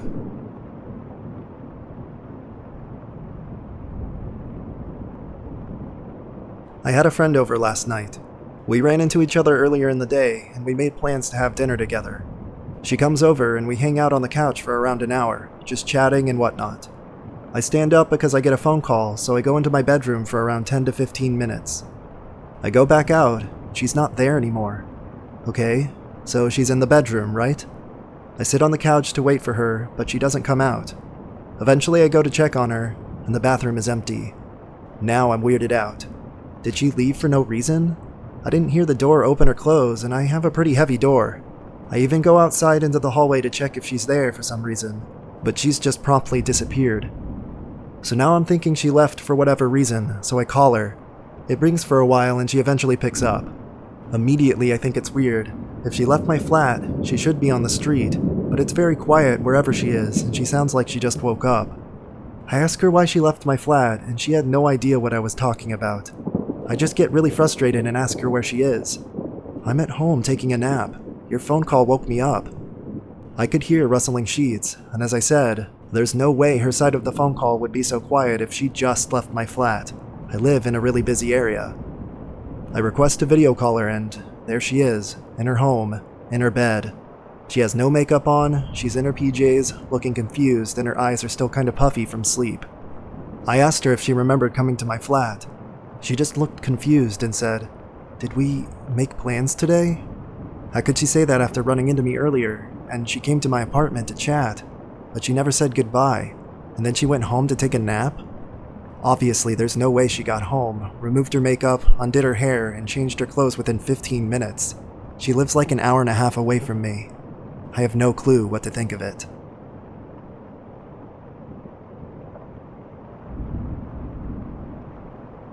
This happened nearly 10 years ago, because it was right before I found out I was pregnant with my 9-year-old daughter. This is going to be something that I'm pretty sure most won't believe. I actually don't really like remembering it, because it was very traumatic to me. The next day after it happened, I actually thought it was a nightmare. That was until my boyfriend said, "Hey, so what about all that yesterday evening, huh? What was that?" Then all of the horrific details came flooding back, and I knew it hadn't been a dream. I wasn't very pleased with my boyfriend, because his drinking had been in excess at the time, and he would get belligerent and embarrassing. I figured that I would give him a taste of his own medicine, show him what it was like when I got that way. I had just taken my first shot of Crown Royal. We were just riding around waiting for a friend of his to get back home. I really didn't know the area, so I figured my boyfriend knew it was okay to ride into this wooded area. We pulled down this little dirt road into the woods, and as soon as we get out of sight of the road, something comes staggering out of the woods toward the car. I asked him, "Who is that? Do you know him?" I turned to him and see that he has a blank look on his face, like he had no idea what I was talking about. I look back around and bam! My side of the car is hit with such force that it's literally picked up off the ground. We were just in a little Honda Accord. This thing that had staggered out from the woods was like 8 or 9 foot tall. It looked like it had on platform-like boots, and its face was white and distorted, kind of like a mime. It looked like he had either white makeup or some kind of mask on. Either that, or its skin came farther off its head somehow, up over part of his hair. I've never even imagined anything looking like that before in my life. I had first thought that someone was maybe wearing some kind of Halloween costume that they had made or something, and I figured maybe my boyfriend knew him because it was walking toward the car with purpose. It was like it was drunk or something. So it stumbles up my side of the car and hits it so hard it comes off the ground on that side. At this point, I'm tripping. My boyfriend couldn't see it at all, so that's why he had some blank look on his face. When that happened though, we were both in shock and I was screaming. I immediately am trying to get away from this thing too, so I'm practically in my boyfriend's lap, but still expecting him to be able to put the car in reverse and get us out of there. The sunroof was open, and I see above me part of a black wing come through it, and on the very end of the wing there was this thick, huge claw-like thing. I'm now screaming for my boyfriend to get us out of there. This thing is swarming the car and its wing is flapping so fast I could feel the wind from it in the back of my head. Then I'm moving toward the driver's side floorboard, trying anything I can to get away from whatever it was. My boyfriend never does see any of it, but he knows we're getting attacked by something because the car is getting shook back and forth from the force of this thing. I'm screaming and crying for him to please, please, please get us out of there. Despite me being over on his side in a crazy way, he somehow gets the car in gear and starts trying to back out. Tires spinning, finally it either falls off or the car breaks whatever grip it had on us.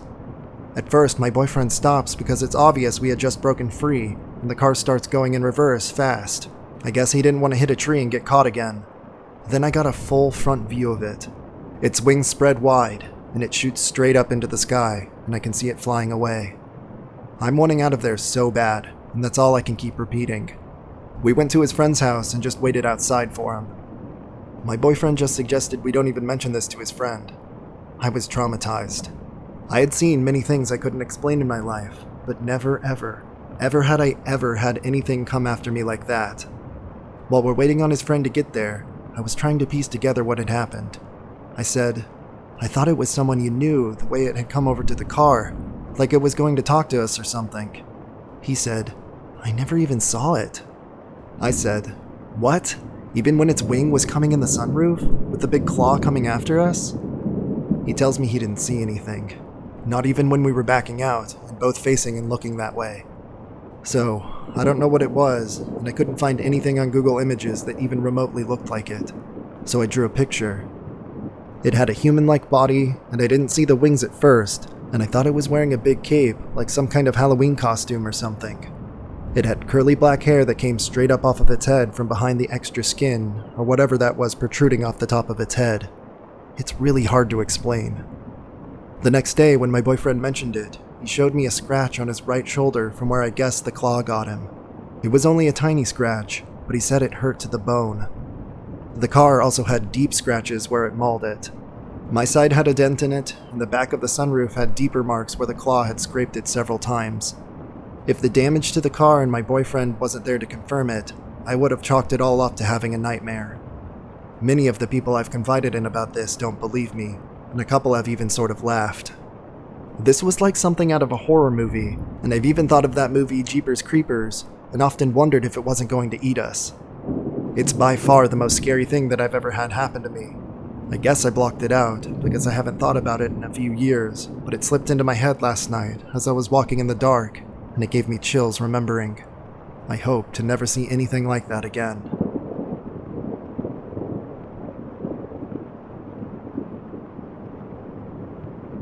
We went to an abandoned hospital. There was a large square staircase spiraling up to the roof on the outside of the building, locked steel door at the bottom, so the only way up was to climb on the outside up to the first landing.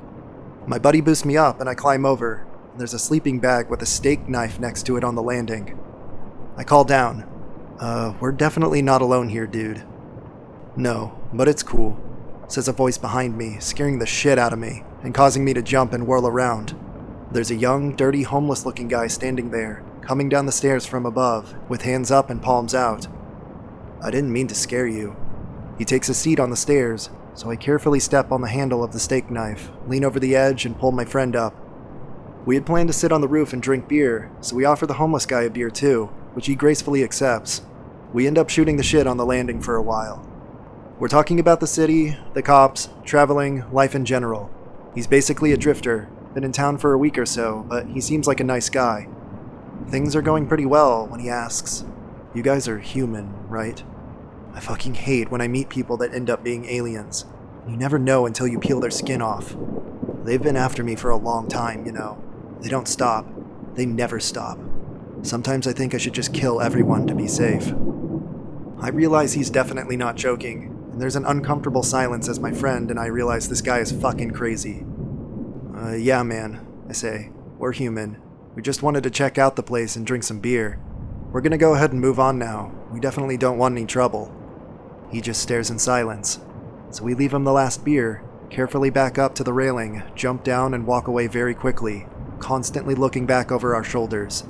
The entire time, he's just standing there, still and silent, and watching us leave. 5 years later, that place is still abandoned and we've never gone back. I'm not a believer in the supernatural, but humans can be deceptive and dangerous in ways you can't see coming.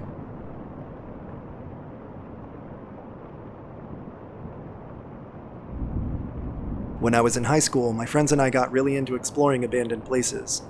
We used to research places along the East Coast, drive during the summertime to check them out and take cool pictures. This one time, a kid we knew in my buddy's class told him about this abandoned mental asylum in Maryland that was really cool, because unlike most places, it was a 5-building complex with a large center building that was 3 stories tall. I forgot the name, but if anyone knows what I'm talking about, feel free to share. Naturally, this piqued our interest, so that weekend we told our parents we were going on a quote fishing trip to Maryland, and 6 of us road tripped to go see this place. We started out by checking out the smaller building in the complex when we first got there, and slowly made our way around the area to look out for security. To give a sort of layout to the asylum, all of the buildings connected to each other aside from the main building and the church that was behind it. So, as we entered the first building, we decided to pull a Scooby-Doo and split up to cover more ground. I got paired with a kid in the group that really didn't want to be there to begin with, and we went down to the basement of the building. As we went down, I saw that there was a crude doorway near the staircase that was really out of place from the other large hallways upstairs. I convinced the guy that I was paired with to check it out, on the condition that I went first. The layout of this room was kind of like a ramp, so if you kept walking back it would get closer to the ceiling, and a lot darker. We had one flashlight, which I gave to my friend, and I was using my phone flashlight instead. So as I walked in, I naturally got drawn to walk straight back, while my buddy went to the left side instead. I remember saying to him as we were inside, "Damn, this place smells like shit." And when I turned around, the guy I'm with speed walks towards me and says that we need to leave, now.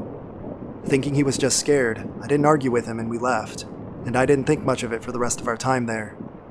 Later that week, my friends and I are at a party, and we're telling people about the asylum we just explored.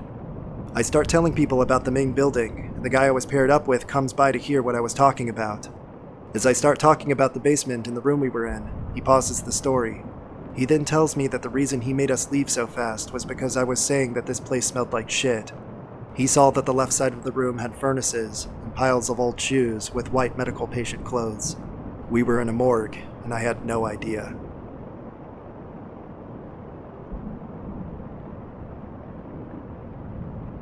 I made a throwaway to post this because people know my name, and it's kind of embarrassing. I've only told my partner because I'm definitely the type who rolls my eyes at ghost stories and holds firm on the stance that I don't believe in ghosts. And yet, I have 2 brothers and we all lived in a small house when I was about 8 to 11 years old. All of us kids hated the downstairs.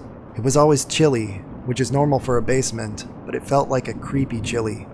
That sounds lame, I know, but my little brother, probably 6 when we first had that house, had a room downstairs and hated it. He would go so far as to not sleep in his room because he was so frightened. He wouldn't even enter the basement bathroom. He always had awful nightmares in that house, and so did I. All of us kids still refer to it as the haunted house.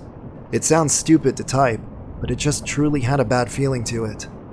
Anyway, the incident. I was about 11 and downstairs alone. There was like a 45-minute gap between getting off school and when my mom got home, and my brothers weren't there. They must have been with my dad. I really can't remember. So I was on the computer, which was in the basement, and to my left is the staircase heading up, and my cat was sitting on the landing between the first set of stairs and the second. It was only about 4 p.m., so it was light out still, and I had no music playing, so there was nothing to confuse me. This next part will probably sound minor and not freaky, but I get chills thinking of it. Suddenly, I hear, "Hi, hi, hi, hi, hi, hi, hi," starting as a whisper and getting progressively louder and circling the room, as though someone was running around. I might have chalked it up to me hearing something, I guess, except when the hi got to the staircase. Directly to my left, my cat arched her back and hissed loudly.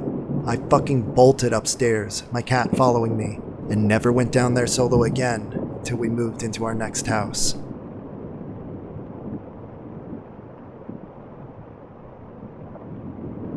My sister moved multiple states away 3 years ago. Her husband gives very thoughtful jewelry pieces every Mother's Day. They're always extremely sentimental and bespoke to convey a specific sentiment or memory. 2 years ago, he gave her a gold necklace with a heart. Carved inside was their family's initials and their daughter's year of birth, with diamonds to the center where the heart meets a point, because it's their daughter's birthstone. Since being given that gift, she's never left the state to visit home. She's also never been to my current house before leaving. I also live pretty far from home, and family hasn't made the visit, but I've lived here 7 years now and haven't moved or spent long visits with my family, just daytime drop-ins. My sister's necklace went missing sometime in spring last year. She thought it might have broken and fallen off while out and about, and she was very distressed about it, because it was a very expensive gift. She felt absolutely horrible about it going missing. When we chatted about it, she actually told me she wasn't going to tell her husband about it until she searched everywhere possible. The entire house, the car, her workplace. She even called the stores she shopped at regularly asking if they had found it and turned it in, but nothing. Just this week, I was pulling out old clothes and shoes to donate. My son went through a growth spurt, and I got wider, and I figured it was time to clean house. I was pulling out all the old shoes and purses at the bottom of my closet, and there, in the very back of my closet, I found my sister's necklace. There's absolutely no way that this could have ended up here. My sister hasn't come to visit at all, and there's no way this would have ended up in our state, in my house, without her having mailed it personally. And she's never mailed me anything, besides sending gifts directly from a seller that she'd never had personally touched. And it's not as though it's a similar looking piece or a mass-produced item. This was specifically carved with the birth year of their daughter, and their initials, and the daughter's diamond birthstone. But it gets even more strange. I immediately FaceTime her when I find it. I was already trying to figure out how on earth it would have come to be in my closet. I haven't gone to her state yet, and my son hasn't visited there. Our parents had, but they went before she had gotten that gift. When she picked up and I showed her what I found, I was honestly bracing myself because I was sure she was going to be just as confused and have a million questions I couldn't answer. But when I showed her what I had found, she set the phone down to put herself in full view and pulled out her necklace from under her blouse. She had her necklace. Not just that, but she had no recollection of losing it. No memory at all of talking to me about losing it, searching her house, or calling shops. In fact, she was sure she's always had it in her jewelry box and thought I was being weird about finding the same one because it was likely a really common necklace. When I pointed out that it had their same initials and birth year of their daughter carved into it, she just shrugged and said it was a coincidence, but not at all strange. When I pressed it, she laughed and assumed I was pulling a prank of some kind, which is extremely out of my character. I'm not one to pull pranks. She then asked if I had made it as some kind of joke. I'm at a total loss here. I feel like reality is all jumbled up and I'm the only one who's noticed it's off. I was so confused, so I called our mom and told her what happened. I told her the whole thing, asking if she recalled her losing the necklace. I was sure if she did, it would have come up in their calls as well. She didn't recall anything. But the way she acted in the call was even more strange. She said, "Well, these things happen. Don't let it drive you crazy. Our family is just sensitive to these kinds of things," and then wouldn't even elaborate on it, which is also very unlike her character.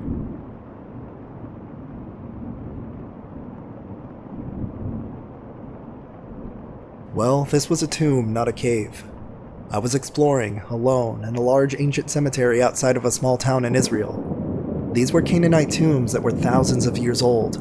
Many in this region have been left unexcavated, so the area I was looked like a huge low hill full of little dimples marking where these tombs were. I was wandering around these shaft tombs, which were dug deep into the ground and then branched out with different spots carved out by rock for family members to be lain. Some of the tombs were open to the air and quite deep. I got a little too close to the edge of one and fell in. I fell maybe 10 feet and was stuck down there. It was a vertical drop and the sides were loose stone and rubble. It was the middle of the day in Israel, in the summer. I had no water, and my cell service was kaput since I was below ground. I remember just standing there, looking up out of this hole in the ground with the blazing sun above me, and realizing how silent it was. It was an awful feeling, stuck in an ancient grave. Like I was experiencing the same silence that had existed there forever, and I was now a part of it, or some sort of deep thought like that. Anyway, I tried to scramble out, but the sides were too eroded and kept crumbling when I attempted to hoist myself out. I was really scared I might bring down a whole wall of the tomb and become the most recent burial in a few thousand years. I was stuck for maybe 15 minutes at the most, before levering my way up by holding onto some roots and bracing myself on more stable bits of stone. The feeling of getting the heck out of there was so relieving and personal. I rarely share that story because I was such a fool. I explored many sites afterwards, but always much more prepared than I was that day. I hadn't even told anyone where I was heading when I left the house.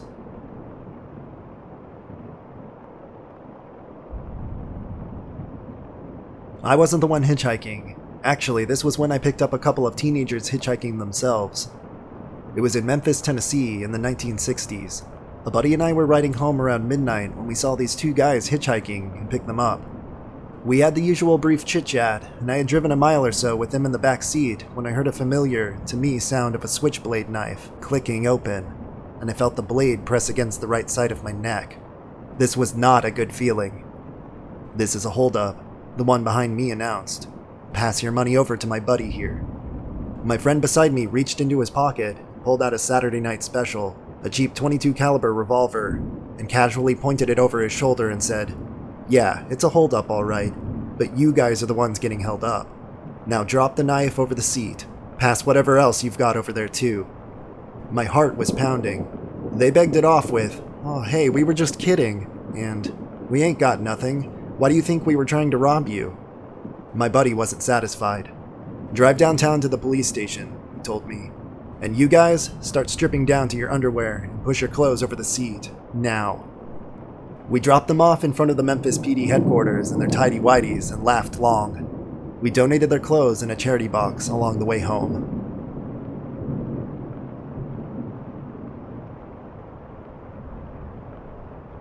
I explored an abandoned factory near my parents' house. It was me, my partner, and my stepdad. We were picking up my partner from their house when passing by the building. Me and my partner mentioned about wanting to explore it, and my stepdad, who's like us and acts on impulse, parked near the building and we found a way in. The first weird thing we noticed is how cold the building was. It was the middle of summer, and as soon as we went through the first doorway, it felt like it was winter. Keep in mind, most of the walls were broken down, so it's not like it was just a cold, damp place. No, it was completely open. We just went through the doorway because there was debris blocking the broken walls.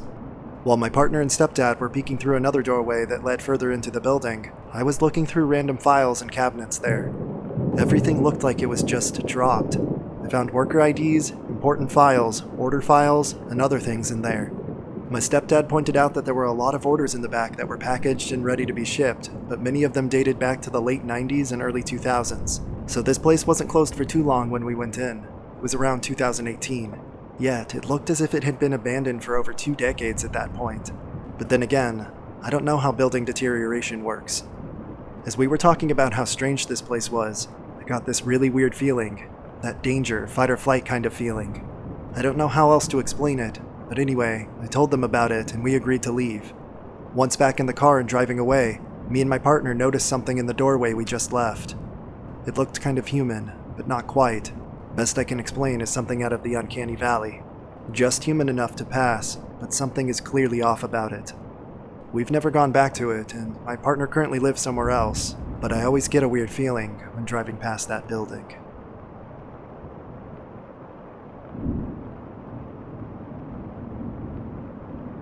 Once, back in the 90s, my dad's car broke down in the middle of the night. He was alone and on a back road with not a lot going on. As it happens, he broke down right near a house. It was a bit dilapidated looking, but whatever. He needed to call someone to pick him up. He walked over, knocked on the door, and an older lady answered. She was sweet and let him use the phone to call his dad. He got picked up by his dad, and the next morning they came back to tow the car. There was no house anymore, or any sign of it. As a child, I had an imaginary friend named DC. I can picture him in my head, what he looked like, even now as an adult. He was a boy covered in soot. I was attached to him, and kinda weird about it. My mom would call me to dinner and I'd say something like, "DC says I'm not allowed to eat right now." My parents could also hear me playing with him and talking to him, completely acting as if he was responding to me. A bit of time passed, and I stopped mentioning him or playing with him. When my parents asked what happened, I told them that he died in a fire. A couple years back, I had a snow globe in my room. It was on a bookshelf across from my bed. I was lying in bed one night trying to fall asleep when I heard the snow globe winding itself up. I opened my eyes and looked in that direction, but I saw nothing and assumed that I had started to fall asleep and maybe it was a dream. As soon as I laid my head back down and closed my eyes, the snow globe started winding itself up again, for longer this time. I immediately got up and took the snow globe down to the basement.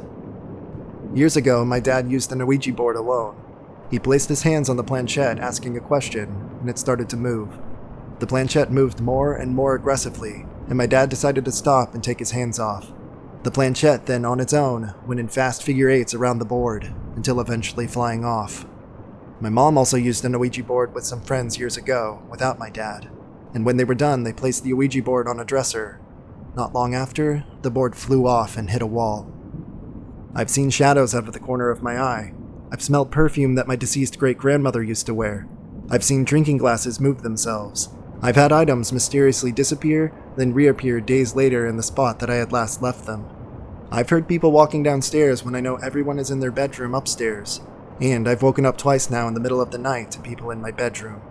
I have no doubt in my mind that in some form or another, ghosts are real.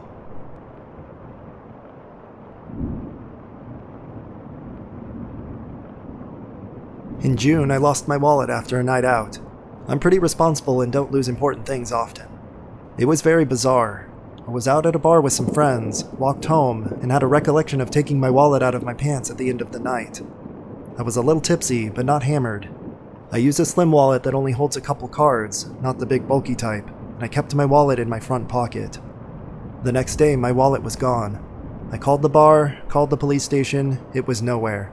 No one used my card, so I didn't think it was stolen, and I was determined to find it. It had my license and a couple credit cards in it, and I didn't want to have to go through the hassle of ordering new ones. My condo is only 850 square feet, and I live alone, so I didn't have that much stuff around. I searched literally every drawer and crevice, and it never showed up. I reluctantly attribute it to having one too many that night, even though that didn't seem fair or really explain anything. After about 5 days, I caved and ordered a new license, cards, wallet, etc. It's now a Friday in September. This might be gross to some of you, but I always wear the same pair of pants to work for a week straight, changing my shirt and undershirt along the way, of course. I don't have a washer and dryer at my place, so this cuts back on laundry, and I sit at a desk all day so it's not like they get dirty. So, since it's Friday, it's the 5th time this week I've worn these pants. I've also worn and washed them several other times since June. I just got home from work and went to take my wallet out of my pants and put it on the counter like I do every day, and have done every day this week. There were 2 wallets in my pants. The new one and the old one, with all of my cards still in it. I'm sitting here in absolute shock, somewhere in between laughing and panicking at the absurdity of it.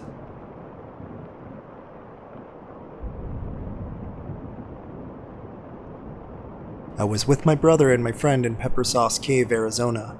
We were deep inside and I found a small tunnel that went off to the right of a path that you could crawl through. This tunnel was very narrow, and I had to crawl slowly, and you could almost feel the top press against your back. I told my brother to wait for 15 minutes, and if I don't come back, to come and get me. So I crawl in about 80 feet, and this tunnel starts to branch off to the right. It's getting narrower and narrower, and I thought I saw an opening at the end. I get closer with my flashlight, and the opening is not at all as big as I thought it was.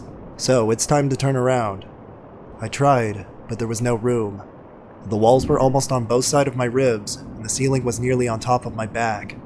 So 50 feet later, I'm crawling backwards on my chest, which was very difficult because there wasn't any room to turn around. Eventually, I get myself turned around and do start to head back. The tunnel looked completely different now, and I branched off another path that I didn't see crawling forward, but crawling back it was visible. I was totally lost and disoriented, on my stomach and very cramped. I was getting pretty nervous. So I started to scream to my brother and my friend, but I didn't hear them. I screamed louder and louder, but still I didn't hear them. I crawled on my stomach a little further, and I tried again, and I very, very faintly heard their voices, only they were below me. So I yelled to my brother at the top of my lungs to come and get me. He started crawling and yelling at me. The whole time I had no idea where he was, and I was just following the sounds of his voice. Suddenly, around the bend, I see a flashlight very far away, and I realized I was way off. I was incredibly happy to see him.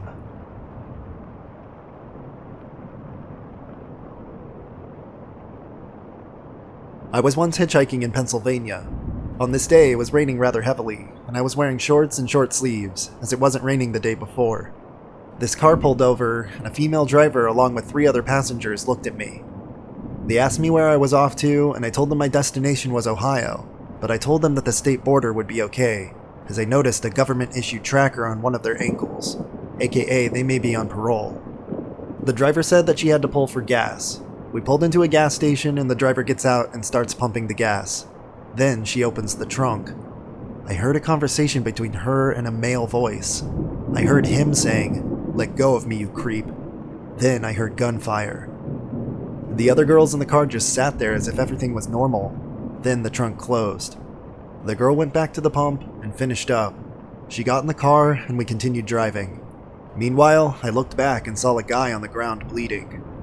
We pulled over, and this time the driver said she had business to take care of. We were on the side of the road near a wooded area. All the other girls got off as well. The trunk opened again, and I saw a shovel come out, as well as a black bag. Something in the bag was moving. Then they disappeared into the woods. 2 hours later they came back, and we headed back along our way. We then pulled into a dirt road into the woods.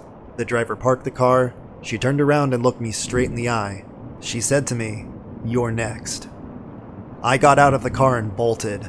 I found myself near the state border, and I got another ride. This time it was a cab driver. I arrived at my destination, and from that point forth on my trip, I always arranged for a cab.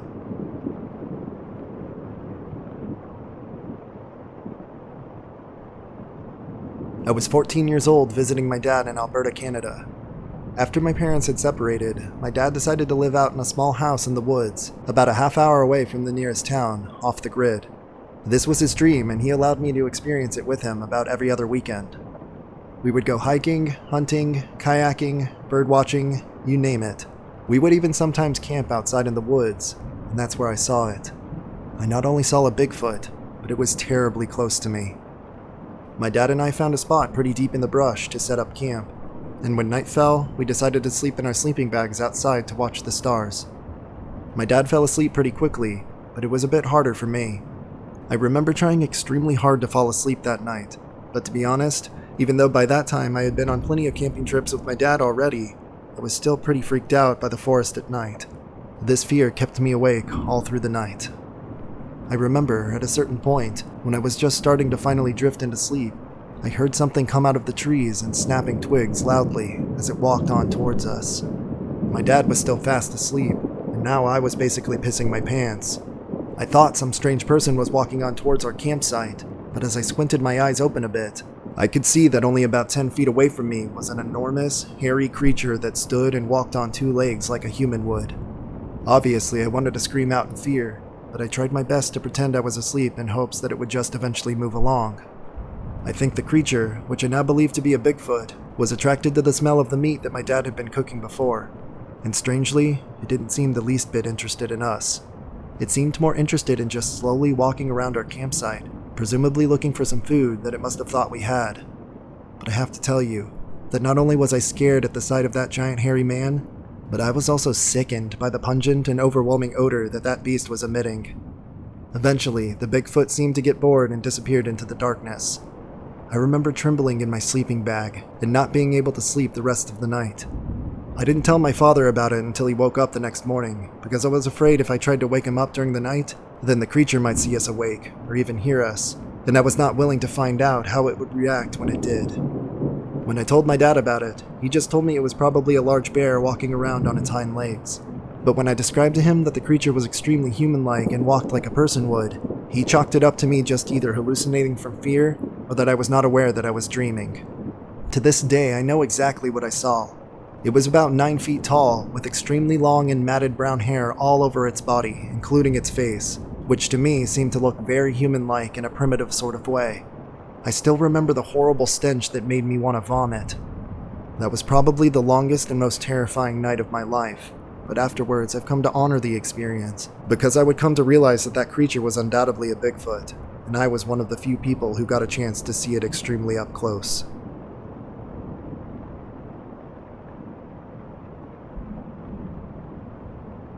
I went to Makokada Caves in Iowa with 2 friends. One particular small cave we decided to explore started with a narrow 15-meter belly crawl. At the opening, a lot of cobwebs blocked the entrance, but they seemed to clear up after a few feet. I was the most experienced caver, so I went first and did the belly crawl pretty quickly. I came out in a small domed room about 1.5 meters tall and about 4 meters across. I had some time before my friends made it, so I was describing the room to them. I looked up at the ceiling and gasped. I'm not afraid of spiders, but the sheer volume of them caught me off guard. It must have been a minimum of 1,000, probably more like 2,000, all hanging from the ceiling with egg sacs all around them. I called to my friends, "Hey guys, there's a lot of spiders hanging from the ceiling. Don't stand up when you get in here." My friends were a little more wary of spiders and asking questions about them. How big are they? What color are they? Are they furry? I said, "They're not that big. They kind of look like black widows, but they're not. They're the wrong color. They're brown. The legs look a little lighter than the body." My friend, a Wisconsin DNR warden, yelled, "Really? Do they have a small pattern on their back, sort of like a violin?" "Yes," I respond. By this time, my friends were about caught up with me. My friend, the DNR warden, burst into the room, looked up, shuddered a bit, and then forced himself to look at one of the spiders up close. The color in his face completely drained out, and he screamed, "Get out! Everyone get out of this cave now!" He didn't say any more as he was already scrambling out of the cave as fast as he could. It took us about 20 minutes to get into that room, but it only took us about 3 minutes to get all the way out of that cave. When we finally got out, the other 2 of us were confused. My warden friend said, those were brown recluse, some of the more poisonous spiders in North America. We were in their lair. When they bite you, you go through excruciating pain for a few days. You get skin necrosis, and then possibly die." We didn't go in any more caves with cobwebs in them for the rest of that trip.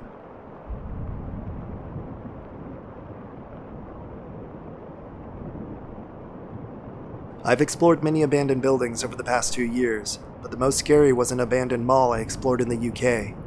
It was late at night, and we had to do a lot to get into the shopping center as it was locked up tight.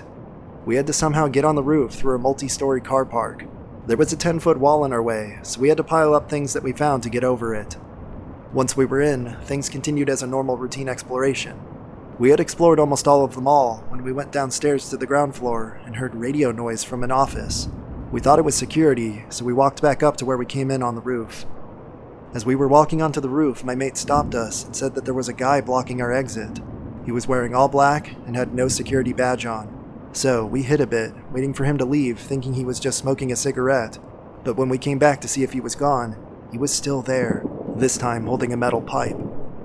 We instantly knew that there was no security guards, and that there was probably something they were hiding in the building, so they were looking for us. We went back down to the second floor and hid in a display window that was hidden from the rest of the floor. We were there for only 20 minutes tops, but it felt like years, heart pounding throughout. We heard another man walking around, dragging a piece of metal across the floor. At this point, we realized that we might have to either break out or fight our way out. My friend then remembered that there was another door on the roof that would bypass the guy guarding the other route and would take us straight out into the car park. We decided that this was the best plan to get out in one piece. We waited for the guy to leave our floor and decided to make a break for it to find the door. We couldn't rush or run as we risked the guy hearing us on our floor, so we quietly snuck around the back rooms where we finally reached what we believed was our escape route, but it was blocked by debris. At this point I didn't care about the noise, so I started pulling off the debris and my mate kicked the door open. We ran across that roof. I have no idea if the person saw us because I was occupied on getting the fuck out of there. We got into this empty car park and made our way down to the bottom, where we saw there was another gang member sat in a blacked out Ford Transit waiting for us to come out of the car park, so our ordeal wasn't over. At this point I had enough, so I ran up one floor and found a fire exit to the outside. This fire exit was screwed shut because the car park was also abandoned, so I basically launched myself through the door, which luckily flew open, and we got out into the main road and went onto the street to blend into the nightlife. Less than a minute later, the van drove out, probably seeing that we had gotten out. We had narrowly escaped this gang. No idea what they were planning to do if they had caught us. That day completely shook me, but I'm still exploring, just being more careful with the places I choose to explore.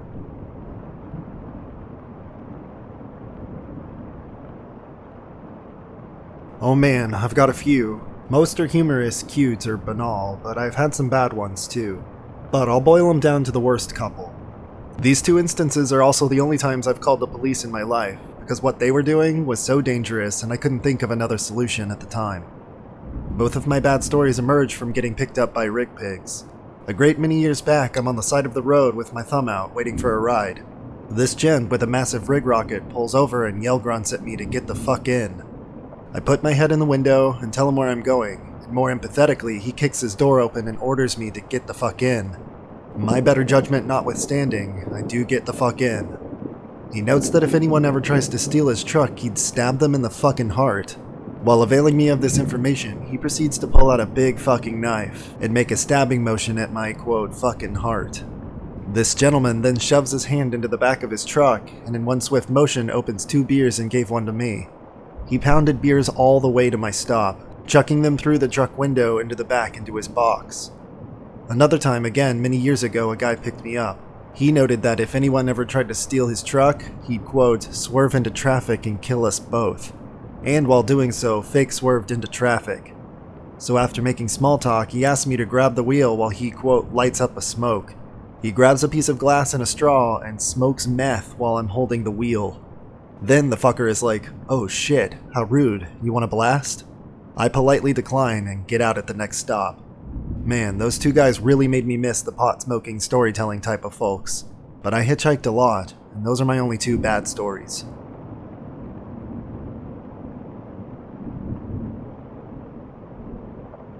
Hi, a 23-year-old female just got home. I was lying in bed relaxing, scrolling through Instagram, and I heard my roommate, a 27 male outside my window, scream, a pure guttural scream. I heard him punch his truck and say, "God fucking damn it." So I get out of bed to unlock the door because I'm guessing it was a shit day, but he wasn't outside. The neighbors were playing with their kids, quiet but somewhat busy street. So I text him, "Are you okay?" And 20 minutes later I get a text from him saying, "I'm on my way home and I'm fucking pissed." Still a 30 to 40 minute drive. He hasn't left work. So when he gets home, I asked him if he came home and drove off. He said no. I then asked him if he had lost his cool. He asked me how I knew that. I said, "Was it around 5:50 p.m.? He said yes. It was around the time he texted me back, 20 minutes later. I asked him if he said those words and punched his truck. He said it was verbatim what he did and said. I'm not sure what this means. He was over 20 miles away towards the city. There's no way I could hear him during rush hour traffic, but I did, and I'm kind of freaked out.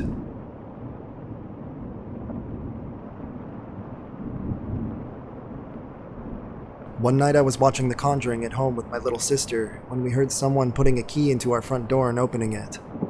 We were sitting in the living room next to a sliding door that was very close to the front door, so we both heard it very clearly. Now, this doesn't alarm us since we knew our dad had recently gone out to get some stuff, so we just assumed that he had returned. "Dad, you're back already?"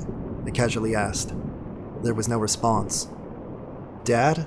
I asked again, thinking that he had not heard me the first time. Again, silence. At this point, I get the feeling that something isn't quite right, and I could tell by the look on my sister's face that she was quite nervous as well. I'll note that up to this point, she had spent the evening rolling her eyes at horror movie cliches, and she very rarely gets scared. We looked at each other for a moment, wondering what we should do, before we started hearing a few more scratching sounds from right outside the sliding door. I was frozen in fear by this stage. I tried one more time in a louder but shakier voice. "Dad? Is that you?" Please respond, repeated in my head, but the silence continued. Now, at this point, I'm freaking out, and I literally jumped off the couch. My sister also abruptly gets up and started rapidly walking towards the other side of the room, which leads to the kitchen area. She later revealed to me that she was planning on grabbing a knife. She had this horrified look on her face that I hadn't seen never before. We looked at each other in nervous silence. I didn't really know what to do, and I didn't want to make any further sounds.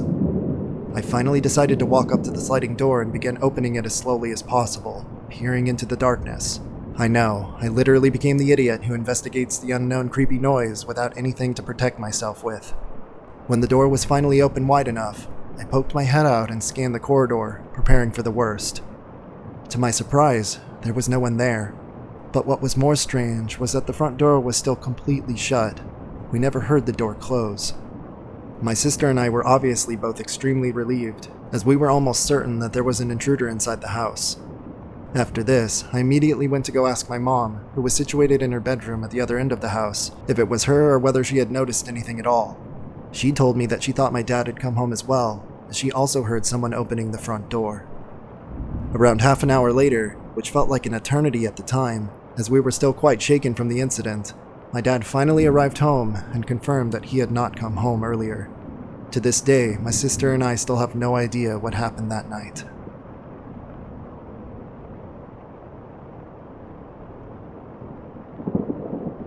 During some cave exploring or splunking, don't know the difference between them, my family and some friends were in some deep caves, and as we were heading out, we found a slit about knee-high in the rock. Getting on your stomach, there was a tight squeeze you could get into, and it led into a small crawl space in the rock, with quartz glowing on the ceiling making a beautiful crystal ceiling display. We went in one by one, and if you were claustrophobic, this place was your living nightmare. Most times you could feel the ceiling on your back and the floor on your stomach, every time you took a breath. We went deep in, and it was just incredible, like a small world tucked away within solid rock. I had made it as deep as anyone could go, before the path waned to the left and covered with stalagmites and stalactites of sediment. Everyone was having a grand time when we started to feel some trickles of water on our backs. It turns out, it was raining outside, and with the way the crawl space dipped down before flattening out, this whole place would fill up with rainwater pretty damn quickly, with the only way for it to drain out was the way we came in. It started as trickles before it went into streams and began to pool up. Being the furthest away from the exit, and you can only just crawl flat on your stomach with jagged crystals pointing down from the ceiling, I started to panic a bit. Everyone crawled out as fast as they could as the water kept coming in, the streams growing larger and larger. We left one at a time as fast as we could, but it wasn't fast enough. I could feel the water coming up to my chin as I crawled behind my brother. Each inch I took forward felt so painfully slow that I could feel the walls compress around me, and the water was unrelenting, now splashing against my panicked squirms. I got out just as the water was up to my lips, and everyone got out safely. I am not eager to try that again.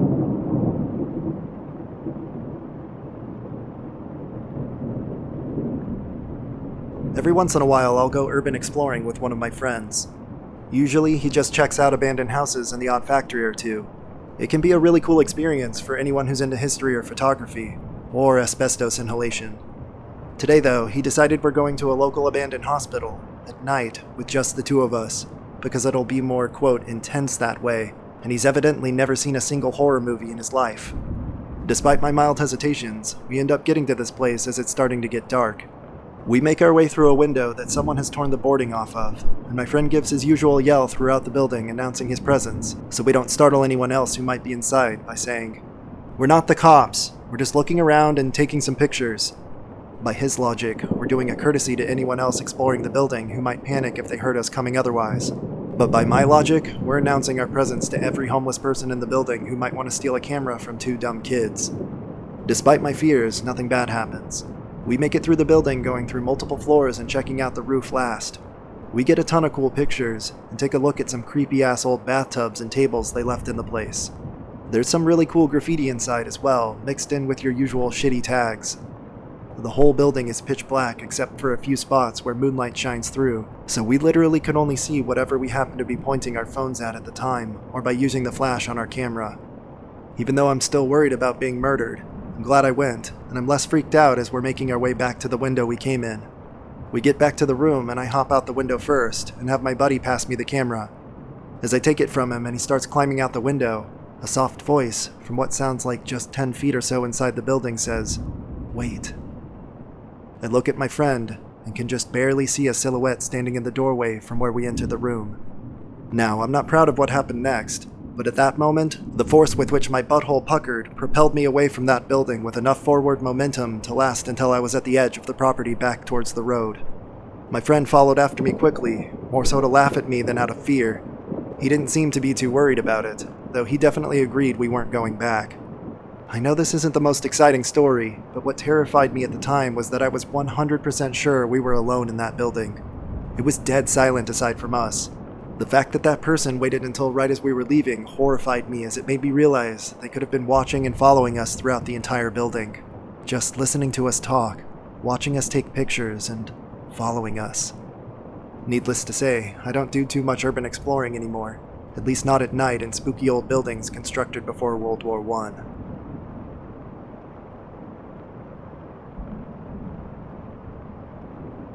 I hitchhiked many years ago, almost all between the years of 1976 and 1978. I was in my early 20s. I got hit on a lot, and at least the impression was that I was a woman of extremely easy virtue. I wasn't. Generally though, people were really nice. My worst ride was in Iowa. It was at nighttime. I was heading from Des Moines to Kansas City for a wedding. I had only a short time to get there. A truck driver stops and picks me up, and after about 15 minutes or so, he made a pass and locked the doors. I said no. He pulled over and got more and more aggressive and violent. I got more adamant and less polite.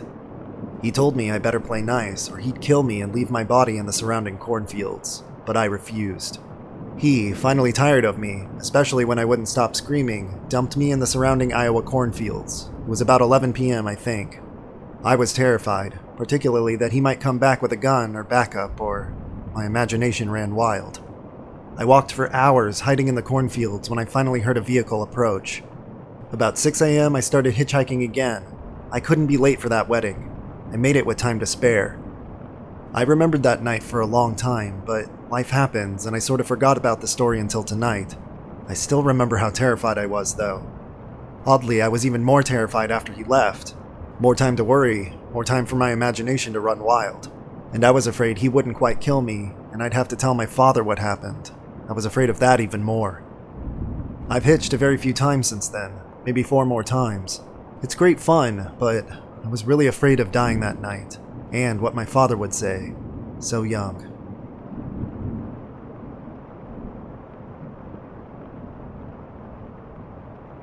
This happened about 6 years ago, and I only found this up today. My wife and I just got out of college and didn't know what to do outside of looking for jobs. One day we were bored, so I drove us to a local butterfly sanctuary. It was the first time I had been there in years, and didn't notice a forest trail that was open to the public. We decided to try it out, and it was really relaxing. The loud noises of the city were gone. We met a few other people on the trail at first, and even passed by a forest adventure theme park near the entrance. After a few minutes of walking, it started to get really foggy. I saw 2 young pine trees on each side of the trail bending towards each other and creating an arch. I jokingly commented to my wife that we might be walking to Silent Hill. She just chuckled and we continued on. It was getting a bit worrying. We'd been walking around for 2.5 hours already, and the trail just continued straight as a highway, seemingly no end and other people in sight. Finally, a huge boulder stuck on one side of the trail broke the monotony. It was enormous. We had to slowly walk around sideways while hugging it, or else we'd fall into the ravine on the other side of the path. The trail continued on for another 2.5 hours. We met my sister-in-law a few days after that and told her our experience of the trail. She said that it was weird. She used to regularly jog the trail and finished it in 20 to 30 minutes. So we decided to try the trail again with my sister-in-law, and she was right. The trail was really short. We finished walking it in an hour, and it looked completely different. No huge boulder, no pine trees forming an arch. It was winding and not at all straight.